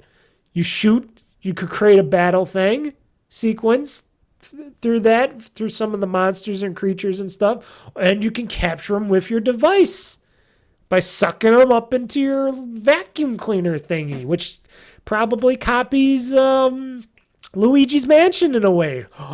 So why aren't they being sued? That is just stupid. That is just lack of government, lack of these patent agencies going, no. Not looking into it hard enough. These people are either getting paid off or there's not enough regulation around this stuff. There's got to be something done about these patents and patent people and stuff. Patents and stuff like that, sure, you can have some for some thing that you actually create. This is something so broad that I'm sure there's more games than none that does that. It's so stupid. And that's not the worst one of them. The third one, third and last one that they're suing about, this is probably the worst of the patents. This patent trolley patents. The third patent is about riding creatures in an open world and transitioning between those creatures. Meaning, hello, Monster Hunter? You do a lot of riding on creatures and doing that. Skyrim does that too. Riding, transferring between creatures. I'm sure there's a bunch of Sony games that do that too. I know a lot of that. Why are those patents? Even the first one, why are those patents? The first one goes a little bit more broad because it's like, okay, aiming and firing towards a character and then triggering a combat state. Okay, still too broad, too stupid. These are just up in the air kind of patents. And in the land of the rising sun, unfortunately, they uphold that shit, even though this kind of shit shouldn't be upheld at all. This stuff is so broad and so stupid. Like I said, Nintendo, I love you. You're the Apple of the video game world, and you're a fucking asshole. You're fucking patent trollish assholes over there. Get your heads out of your asses because Pal World is a better fucking non-Pokemon game that is Pokemon-esque, plus with building and all that. Does a way better job than your fucking games ever do. So don't get all mad at them what they're doing because you guys can't do it any better over there because you guys are getting lazy over there at Pocket, what is it? Monster Pocket Game Creatures Inc. and the Pokemon Company and all that. Because you guys over there at Nintendo are, it is so broad, it's so stupid. I hope they fight this patent and this patent stuff. I hope they win. I hope they get around it. I hope because Nintendo is so litigious, which they poke a lot of people and people like to poke the bear. So Nintendo's like, we'll stretch our ways. We got the money. We'll stretch ourselves and we'll fuck you guys over. They don't give a shit. But I would like to see Nintendo lose one for once. And the one I would love them to lose is the Pocket Pair Pal World ones for all those stupid patents. Now, if they were going one-on-one and they were in Pocket Pair and Pal World, pretty soon we're going to get a ding here. So don't worry about that, folks. You're going to hear a little ring-a-ling-a-ling here because my video is done capturing or recording and video editing. But if Pocket Pair actually went and made Pal World an RPG and they did like one-on-one kind of shit like a Pokemon game, sure. You could sue them, I would guess. But because they do more broad stuff and there's a lot more stuff going on in Pal World, and then it's open world and you're building and you're doing that stuff, and the battling and stuff is kind of weak and shit like that. But, you know, capturing is okay, but it's all just weak stuff. It's all basic stuff. You shouldn't be going after them. But because they're successful and everything looks like Pokemon and the balls are round, of course Nintendo's going to go after them. And it's sad. It's sad, but that's the world we live in. Hopefully that doesn't fly. If it does, and, you know, and in Japan, if they lose in Japan and then Nintendo tries to do it here, maybe they'll win. I don't know. Because, you know, governments and the whole legal system is all backwards. Hence why I don't want to do jury duty, because all that shit is bullshit. Unless if I could be on the jury for this Pal World versus Nintendo, or Pocket Pair versus Nintendo, Pal World versus Pokemon, I will be on that jury. Let me be on that jury, and I'll tell Nintendo to go fuck themselves. Even though I'll still buy your hardware and software, Nintendo, I'll tell you to go fuck yourselves on that one. Enough said. Death Stranding, I guess, jumped. It's got a surprise launch on the Xbox Series X. It was originally on PC Game Pass a long time ago for Death Stranding. But now I guess because of Kojima Productions has full ownership of the IP now, and it's not Sony, because Sony helped them make the first Death Stranding game. But I guess for some reason, Kojima Productions and Kojima were able to get that to put it on PC for Xbox and stuff. Now that they have full ownership, they put it out on Xbox. It's free for people to play on Game Pass if you want to play Death Stranding on Xbox on your Xbox Series X via Game Pass and stuff. I wonder if it could be streamed too. Probably. Most of those things Microsoft tries to get streaming on Game Pass and stuff, but it was already a game on PC Game Pass. I did try it out a little bit. It looked good. It was okay. It just was never. It came out at a time where I'm like, right now, there's so many other games I could be playing right now, and I just, you know, not for me. I never cared too much about Kojima's games. I like the creator. I like Kojima. I like Hideo Kojima. I like what he creates. I like the vibes he gives off. He's a cool guy. He makes some freaking crazy creative stuff. And I like the story behind his success. I like the story behind him and the Metal Gear Solid series. And then, of course, now with his Kojima Productions making his own games, because he's gone from Konami and he's making his own games and he makes Death Stranding. I love that stuff. I love the behind the scenes. I love his art. I love that stuff. I just do not like his gameplay. I do not like his games. I know he's also making a game. Kojima Productions, aka Kojima, and his team are making a game for Microsoft, some horror type game for Microsoft. I will try that one out too, but I bet I won't like it because I just don't ever like the controls of the games. I do not like the tone. I just don't care for his games. I tried many of the Metal Gear Solid games. I tried, like I said, Death Stranding. I just did not click with me. Tried them many times. Just did not click with me. Not something, not my cup of tea to play. Sorry. I don't mind other people playing them, but it's just not for me. Maybe it'll change with that the secret game that he's making with Microsoft, the horror game. I don't know. We'll see. Or it could be another one of those trying to think. Mr. Mike's brain going on overdrive here. Maybe it could be one of those hold on. Okay, folks. You didn't notice I took a little break to see. Yes, Hellblade, the Hellblade series. That's what it made me think of. That's what Hideo Kojima is kind of like. He would work great with the Hellblade people that make Hellblade and stuff. He'd be perfect companions with those people that make Hellblade, the sagas and stuff like that. Because those two groups make the craziest shit.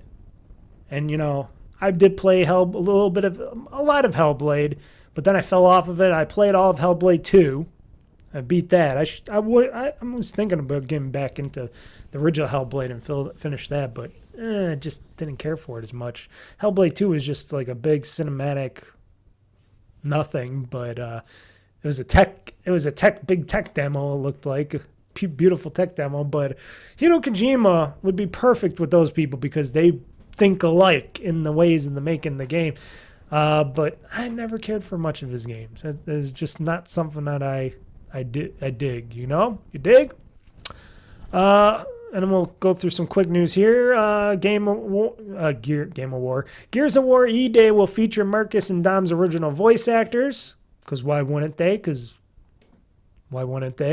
So voice acting veterans John DiMaggio and Carlos Ferro will officially reprise their roles as Marcus Phoenix and Dominic Santiago for Gears of War E-Day.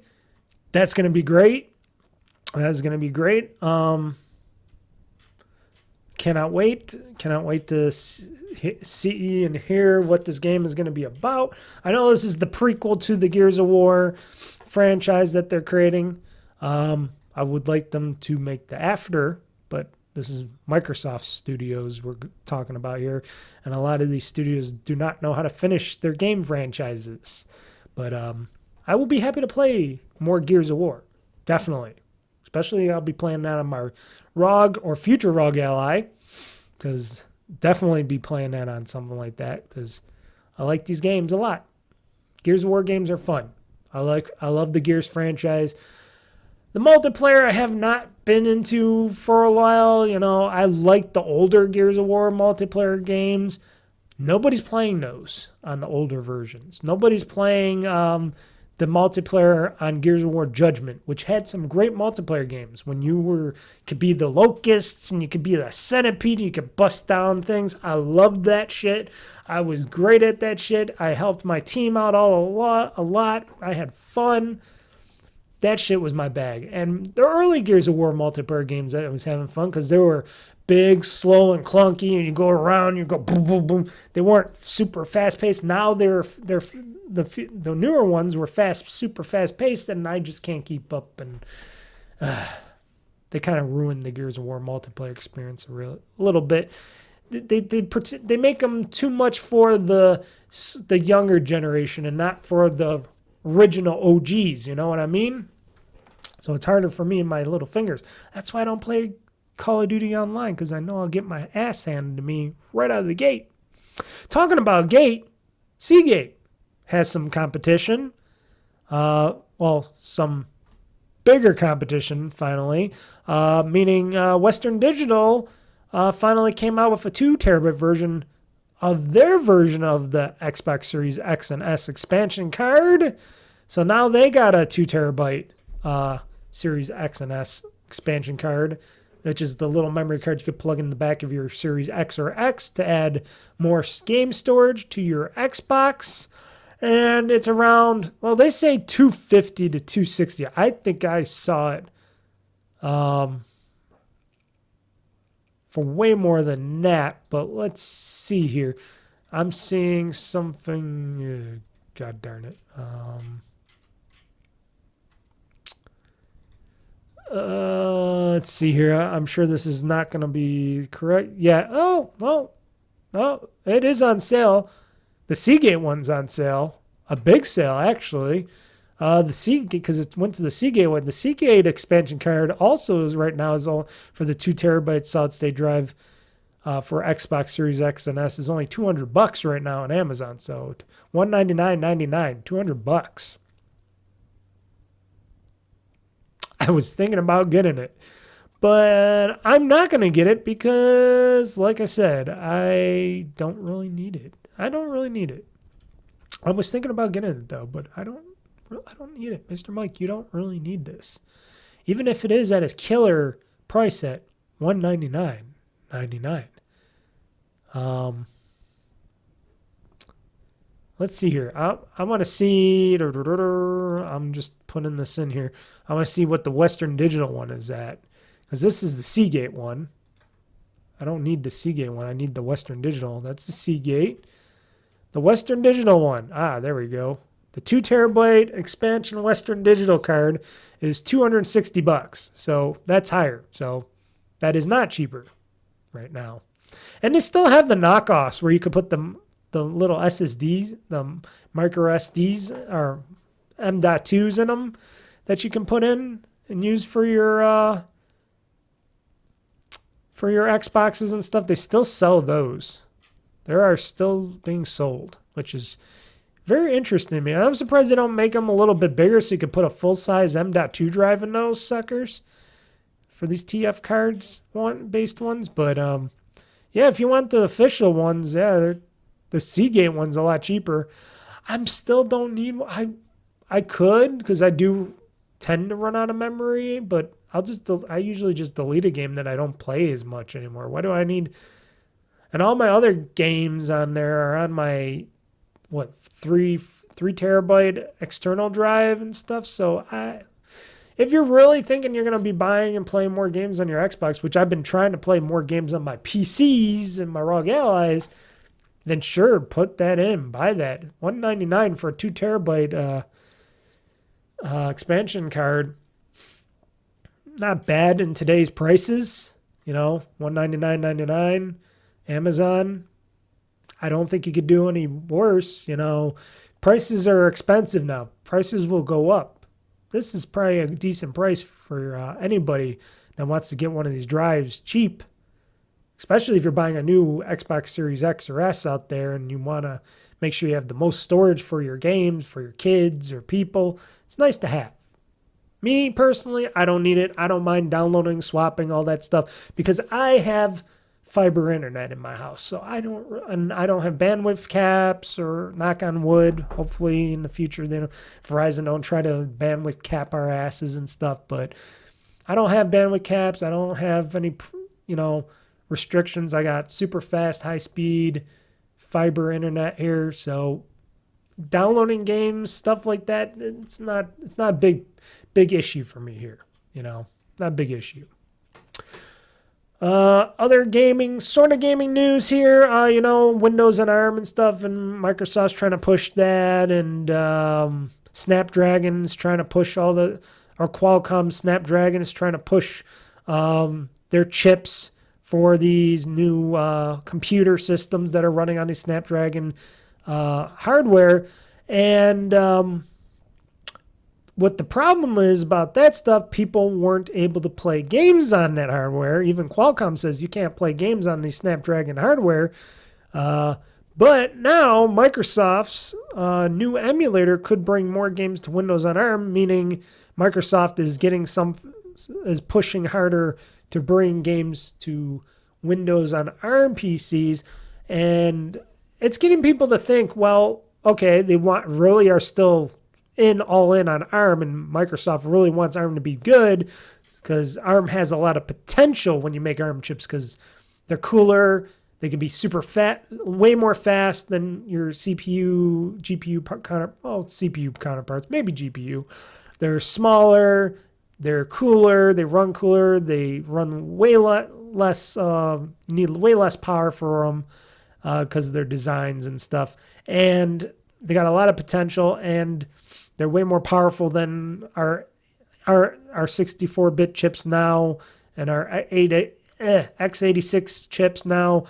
And Microsoft wants to get into that kind of stuff because Apple did it. They're doing good with their M chips, their Apple A10 chips. Are they A10s already? I don't know. Maybe they're A whatevers inside their phones and tablets and computers and stuff. So Microsoft wants to follow suit, and they want to have their chips in there instead of using the regular AMD or Intel chips and stuff like that.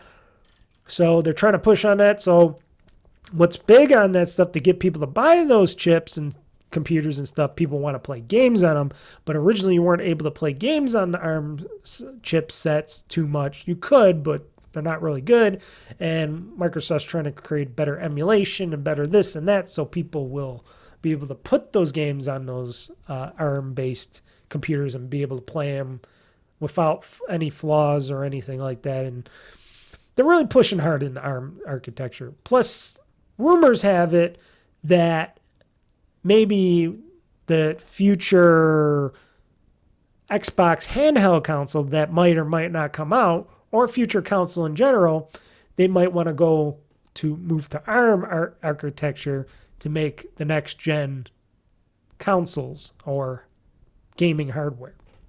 Just saying. Also in news, and the bad part of news for Microsoft and Xbox, Xbox faced hundreds of striking employees as union people at Bethesda parent company ZeniMax, which makes all the games like you would know, Skyrim and Elder Scrolls this and Fallout and Machine Games that makes, stuff like Indiana Jones and all the other Wolfenstein, stuff like that. The parent company ZeniMax stages a walkout to tell Microsoft to stop dragging their feet because I guess there was some type of some things going on that the people that went on strike wanted to get fixed, and Microsoft was not really doing enough to ease the people's minds, the workers' minds, because apparently they're protesting against Microsoft's decisions for outsourcing, which is not always good because the outsourced people is not getting paid as much and blah, blah, blah, and you're not producing more jobs internally, and they want more internal jobs and remote work, which I can understand if I can understand if any company doesn't want people to remotely work anymore and they want them to come back to the office. I know that was the thing during the pandemic, and I know people want to be working at home and shit like that, but in my personal belief, a lot of that is bullshit. A lot of it, especially game making or anything in making an entertainment, like if you're making movies and TV shows and stuff, you got to do that with groups of people. You got to do it in an office or a building with other people that do the same thing so you could collaborate better instead of just on a screen and stuff and doing stuff like that. You got to do that face to face, and a lot of people really don't want to do that. People really don't want to drive or go back to work. Then they say, oh, this is going to hurt our day-to-day lives. Hey, here's the thing, people. I'm sorry. I'm sorry that you guys got lazy and you're very happy of your, I can just work at home and do my other stuff at home routine. I go to a job every day, 6 days a week. They were saying what? They wanted them in the office at least 3 days a week or something for this at Microsoft or over at the Bethesda or whatever, something like that. I don't think it was the full 6 day work week, but I work sometimes 6 days, mostly 5 days a week. I go to a place, I work there, I come home, I do my shit. Now, note I don't have kids or anything, but that's something that's been going on for generations and generations and generations. It's not something new, people. The only reason that it got so big and so popular for people to stay at home and work and remote work was because there was a so-called pandemic and people were scared to get the coronavirus and shit like that. But that stuff is now gone and you don't really hear about that anymore. That stuff has been done and stuff like that. Now, for having people that are temps and stuff and outsourcing for work and stuff like that, I can understand that maybe, if that's a problem, because you want some people to be working more internally and not externally with other places. But with the whole remote gig shit, I don't care about that. At Amazon, I know, not big fan of Amazon either, but hey, they want them to go to office and they think they can work better in the office to do work instead of remotely. That's their choice. That's the business. You know, there's a lot of jobs that you can't work remotely. Mine is one of them. So stop complaining because the rest of us can do it. You can do it too. I hate when there's certain people out there say, no, that is bullshit. Everybody should be able to work at home and live and da-da-da. Oh, that's the future. And I'm like, that's a bad future. That's why everybody's antisocial. That's why I'm antisocial. I'm not antisocial, really. I can be, but, you know, I choose to be because, you know, I'm always out there. But otherwise, let me start up my light here because it's getting a little darker over there. But otherwise, people need to go to work. People need to go to an office, to a job, to drive. I know. I wish I can do my work job remotely too, but I can't. I gotta use my hands to work on stuff. I can't remotely do my job. Sorry, folks. Gotta live life. Gotta just suck it up and do it. I don't know what more to say. I know people will hate me for that, but I don't care because that's life. I live life. It's time to live life, people. Stop crying about little stuff like remote work, elections, diseases, stuff like that. It's life. Life is going to hit you with some curveballs. Life is going to hit you hard. It just depends on how you live it. And if you're going to cry about it all the time, well then, I don't know, hide under a rock, put a pillow over your head. I don't know. Look, I live life every day, one day at a time. Even though life seems to go by fast, I live it one day at a time, and I do what I can. And that's what people should do. Enough said. But in other stuff like that, with outsourcing a lot of stuff, instead of giving those jobs and getting people work over at those places or more work at those places and then letting a whole bunch of people go because they want to outsource to people that are cheaper, yeah, I can understand that. That could be bad, you know. I can understand them getting up in arms about that because Microsoft fired over 1,000 something people, beyond 1,000 something people, so, or 1,900 plus jobs in the games departments or something like that. Yeah, I can understand that, but remote work, that ain't helping you guys. That just makes you more expendable. Let's see here. Warner Brothers Games is to double down on more Hogwarts Legacy, Mortal Kombat games, Game of Thrones, and DC in particular Batman after string of game flops. So they want to make safe games now. These are safe games inside Warner Brothers Games because they don't want creativity there at Warner Brothers Games or in Warner Brothers General, because Warner Brothers Discovery is a pile of dog shit right now with a pile of dog shit running the company. You know, on the top there, they got the pile of dog shit that is the CEO running the company of Warner Brothers all the way down. They don't want that creativity anymore. They just want to put out a bunch of shit and make people probably pay for it. They don't want to create good new content like games and stuff. No, they just want these games to make them a lot of money or nothing. So it's weird that they said Game of Thrones. When have they ever made a successful Game of Thrones game? Even that Telltale game wasn't that good. But Mortal Kombat, okay, how much Mortal Kombat could you do? DC, they can do the DC versus the Justice League, or DC versus Mortal Kombat, or Mortal Kombat versus DC, or the Injustice, the next Injustice game. More Batman. I would like to see another Batman game because I guess everything else the other stuff sucked. I'm surprised the Suicide Squad game never came to Xbox Game Pass yet. I was kind of thinking and hoping that the Suicide Squad game would be definitely on Game Pass because they put the other one on Game Pass. I forgot to play it. I didn't get a chance to play it, but I want to play the Suicide Squad game and see how... I seen how bad it was. I want to play it to see how bad it is on Game Pass, but they didn't put that on Game Pass. Maybe Microsoft said, no, this is a pile of shit. We don't want this on Game Pass. I don't know. I highly doubt that because Microsoft will buy anything up, especially if they could get a good deal on it, and they could get a good deal on it, get it coming to Game Pass, maybe. I don't know.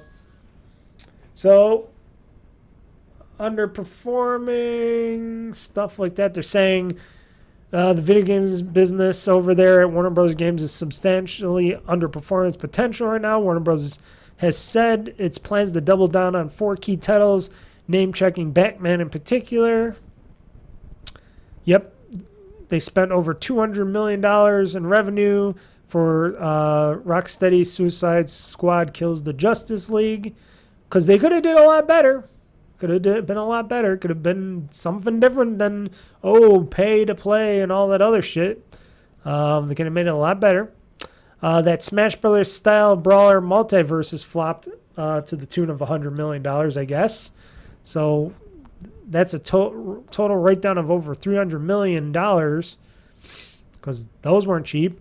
I thought they could have did better with a lot of people were thinking Multiverses was going to be something interesting, but like I said, I guess the higher shit ups there, the people that suck, the executives that suck ass, don't know how to run the company over there. That's why they're doing so bad. They can't make good movies anymore. They can't make good games anymore, except for the very few that some of these companies still make. And I'm surprised Ed Boon and them don't leave NetherRealm and go somewhere else to make their own studio or something, to make their own fighting game again, a new fighting game.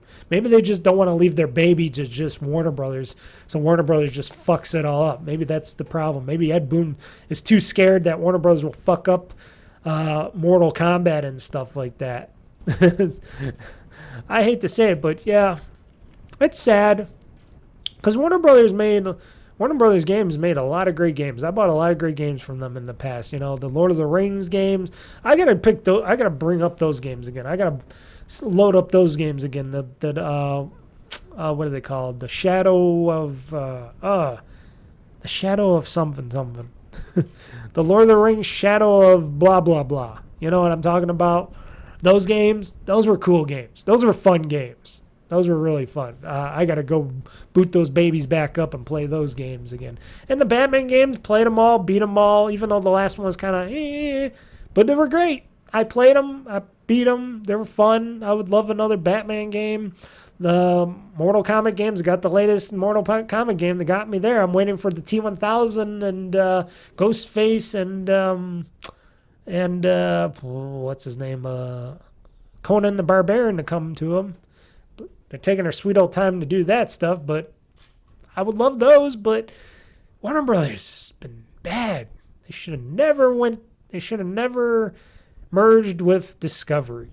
But business is business, and that's why Hollywood is failing, and that's why the whole entertainment industry is not doing so hot. Not doing so hot, especially this Warner Brothers Discovery. They just don't understand. They just want to keep throwing more crap out there and not produce anything that's worthwhile. Sorry. Let's see here. Last 2 news stories here. GTA Trilogy Definitive Edition just got a surprise update on the console and PC versions of the game.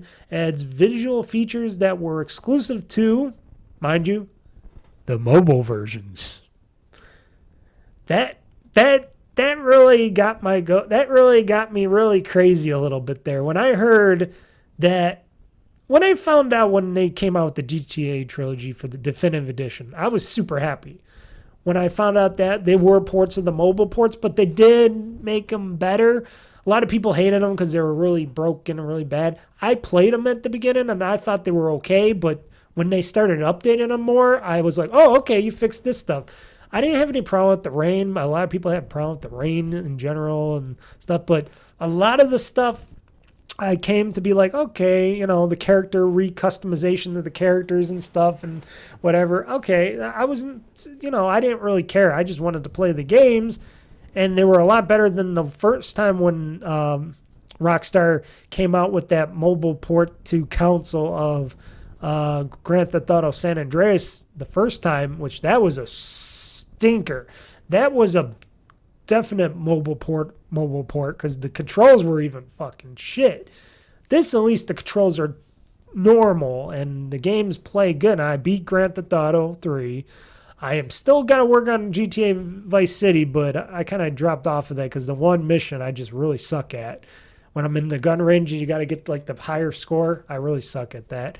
And then I'm gonna go back and I want to play the rest of GTA San Andreas. I'm pretty far into that too. So I do want to beat those games again. But yeah, now they added more stuff, which were in the mobile versions. So basically, what did they have in the mobile versions? So let's see here. Ports. They fixed several issues found in the console and PC versions, including lighting, shadows, reflections, and draw distance. They include a new classic lighting mode that restores the look and feel of the sky in the original games.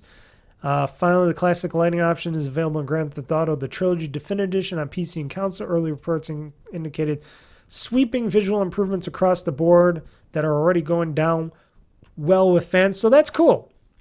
And I'm looking at the photos here, the side-by-side. I'm looking at them. I'm like, oh, that looks really cool. That makes it look really unique. Looks more realistic over here on the left side here.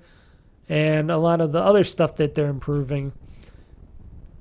That's pretty cool. That's good that they're taking back the game, because I'm guessing this is all done in-house this time. I don't know if this is being done by Grove Street Games, because in the second news story that we're going to get to now,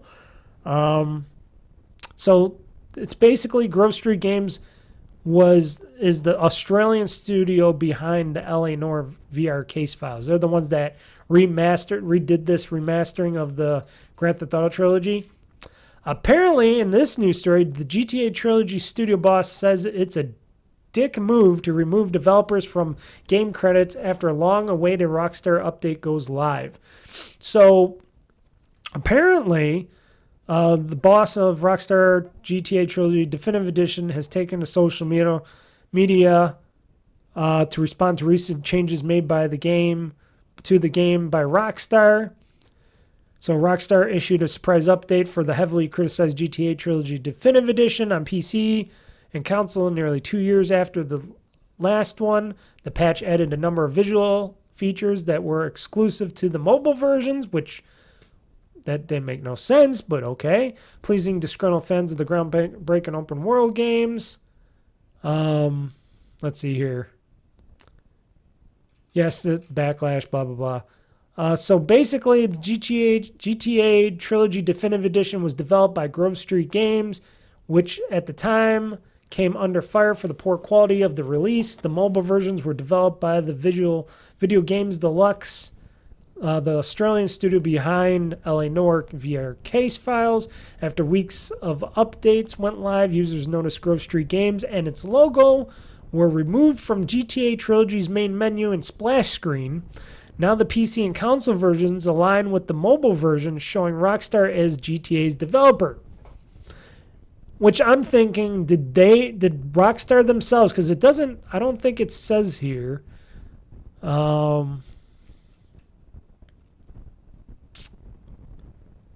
Let's see here.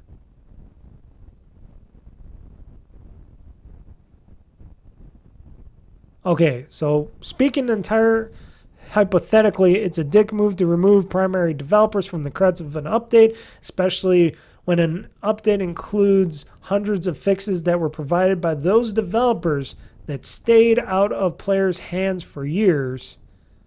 So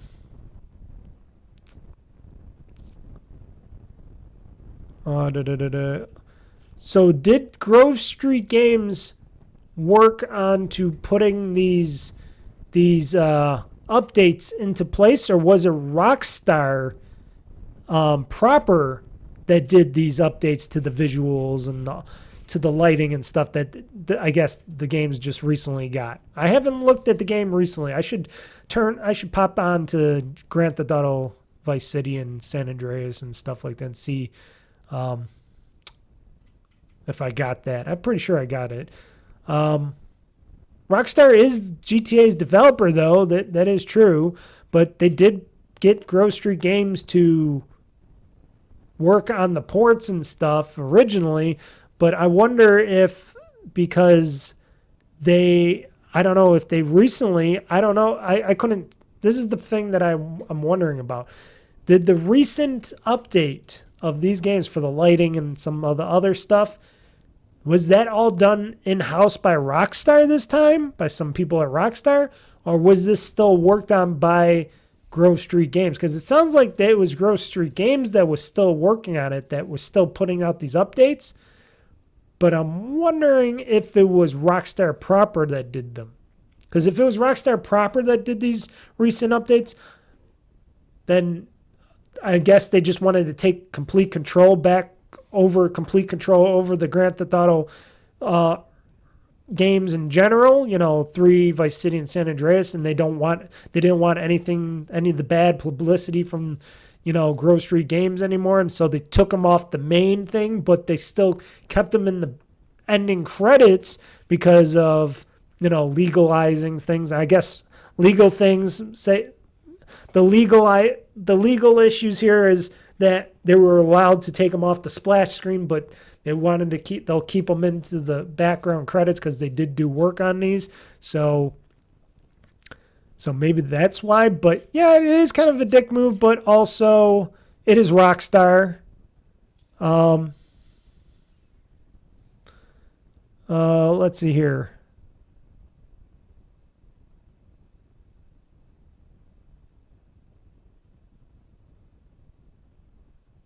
I'm just reading this stuff.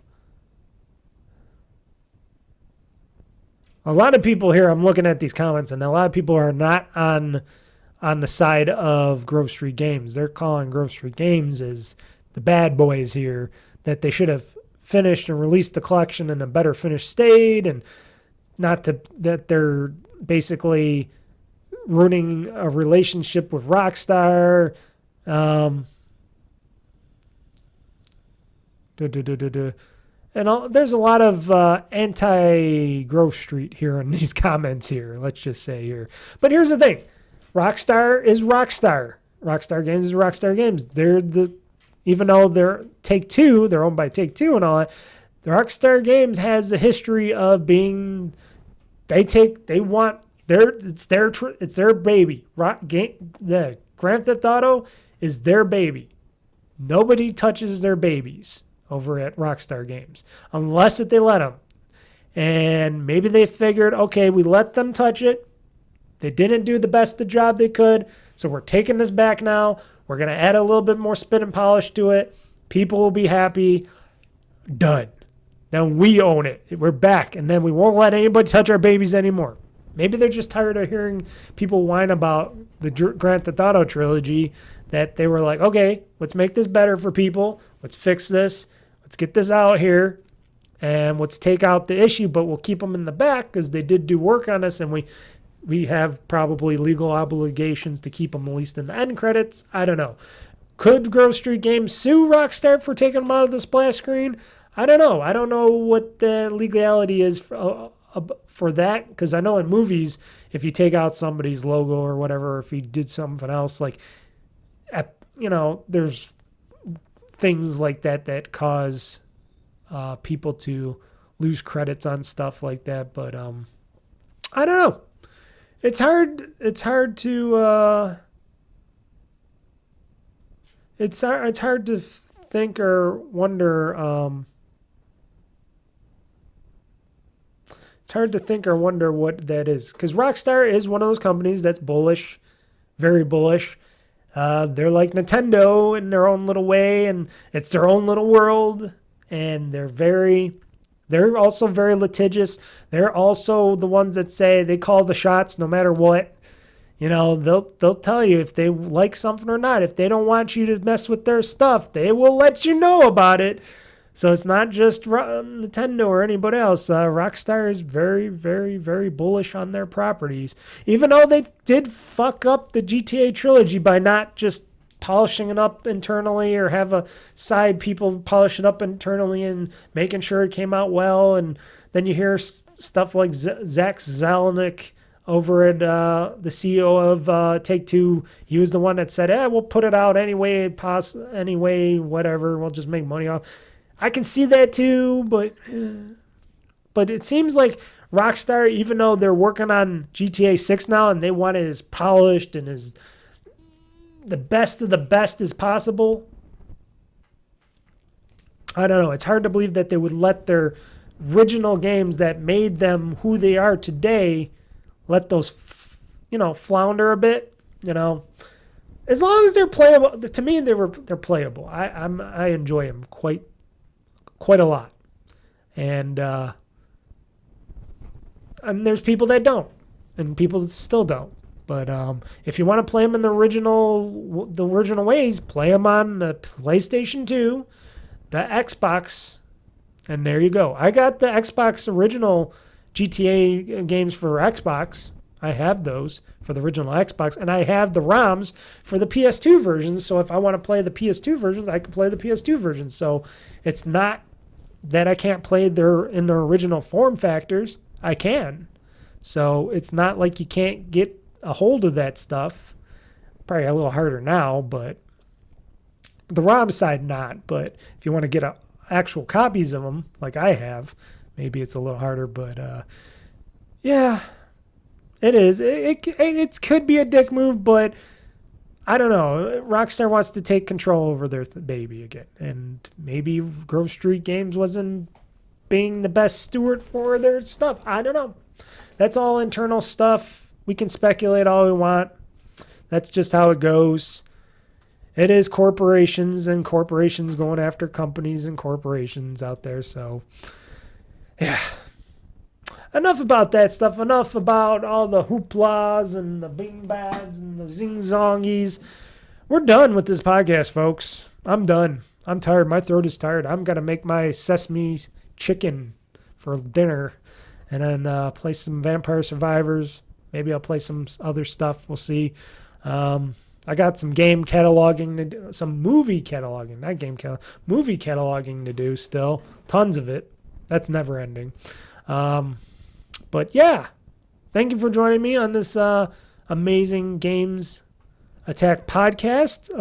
Let's see here. Just looking here. So we got this week. Next week is going to be, this week. So podcast, not podcast. So the following podcast technically is supposed to be on the 2nd, Monday, the 2nd of December. We will see about that. I will put it on my schedule, but I don't know. Because that is after Thanksgiving, and I want to really take off. But maybe I'll leave it off. I don't know. So maybe there'll be a podcast on the 2nd of December. Maybe not. Because I want to enjoy my Thanksgiving weekend, extended weekend holiday, if I may say so. So I might not have anything. I might have some extra videos and stuff, but I don't know if I'll have a podcast. That will be up in the air. Maybe I'll put pending on that, on my schedule. That might be a pending thing, because that's when the next podcast goes out, the couple days after Thanksgiving, and I'm going to be like, I just want to relax, play games all weekend for once. Because I do other things, too. And plus, a certain somebody won't be here, so I'll be more inclined to do more fun stuff. So we'll see. We'll see. But everybody, thank you for joining me. I hope you enjoyed this podcast. Let me know. Twitter, X, at OldFreakyGamer. YouTube, in the comments section of this podcast. You can leave comments right there. Very easy. You can email me at oldfreakygamer@gmail.com. That's oldfreakygamer@gmail.com. Go to oldfreakygamer.com is the website where I host my podcasts and videos and stuff. That's where they all are together. Haven't planned. I think for Christmas time I'm going to do a Christmas stream and or something like that, and then I'll do a holiday special podcast, and then I'll take off. Maybe I'll take off a few weeks in the holiday time, because it is going to be a dead time. And, last year I didn't. Last year I think I just did podcasts throughout the whole winter. I think. I forgot. Other years I did take off. I think I might take off this winter holiday seasons, because There might not be anything going on. And I'll just wait till after January to come back like everybody else. We'll see. We'll see. That's far, and actually not too far in advance, but far enough. But I will have like a holiday podcast special that will go up. They'll have my gaming lists of games that I played and et cetera, and stuff like that. But I'll talk more about that when it comes time. So everybody, thank you for joining me. I am Mr. Mike. This has been the GamezAttack podcast.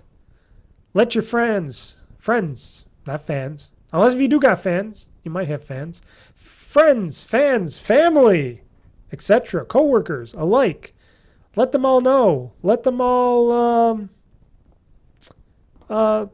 come listen, enjoy this podcast, videos, all that. Me, Mr. Mike, saying this podcast is going to be game over in a second, but I got to look for the ending here. So everybody, game on, game hard, world conquest. I'm pushing this gaming button. This show is now game over. I love the chase and the hunt, and I set the pace when I'm running. I always take what I want and I always give it 100. Don't need a bank, no I'm funded. Play the game like it's nothing. I'm always thankful for something. Don't take for granted, stay humble. Now wake up! It's time to look at the enemy. Look in the mirror if he is no friend to me. It's not working out, maybe it's the chemistry. It's time to break up so I can make a better me. Better believe in your mind, cause it's everything. You can mold, shape, find almost anything. All it takes is some time and some clarity to find your identity. It's mind over everything.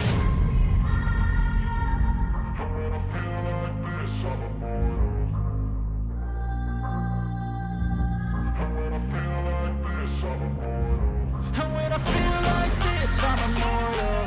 When I feel like this, I'm immortal. When I feel like this, I'm immortal. When I feel like this, I'm immortal. That's a good game. Enjoy your gaming.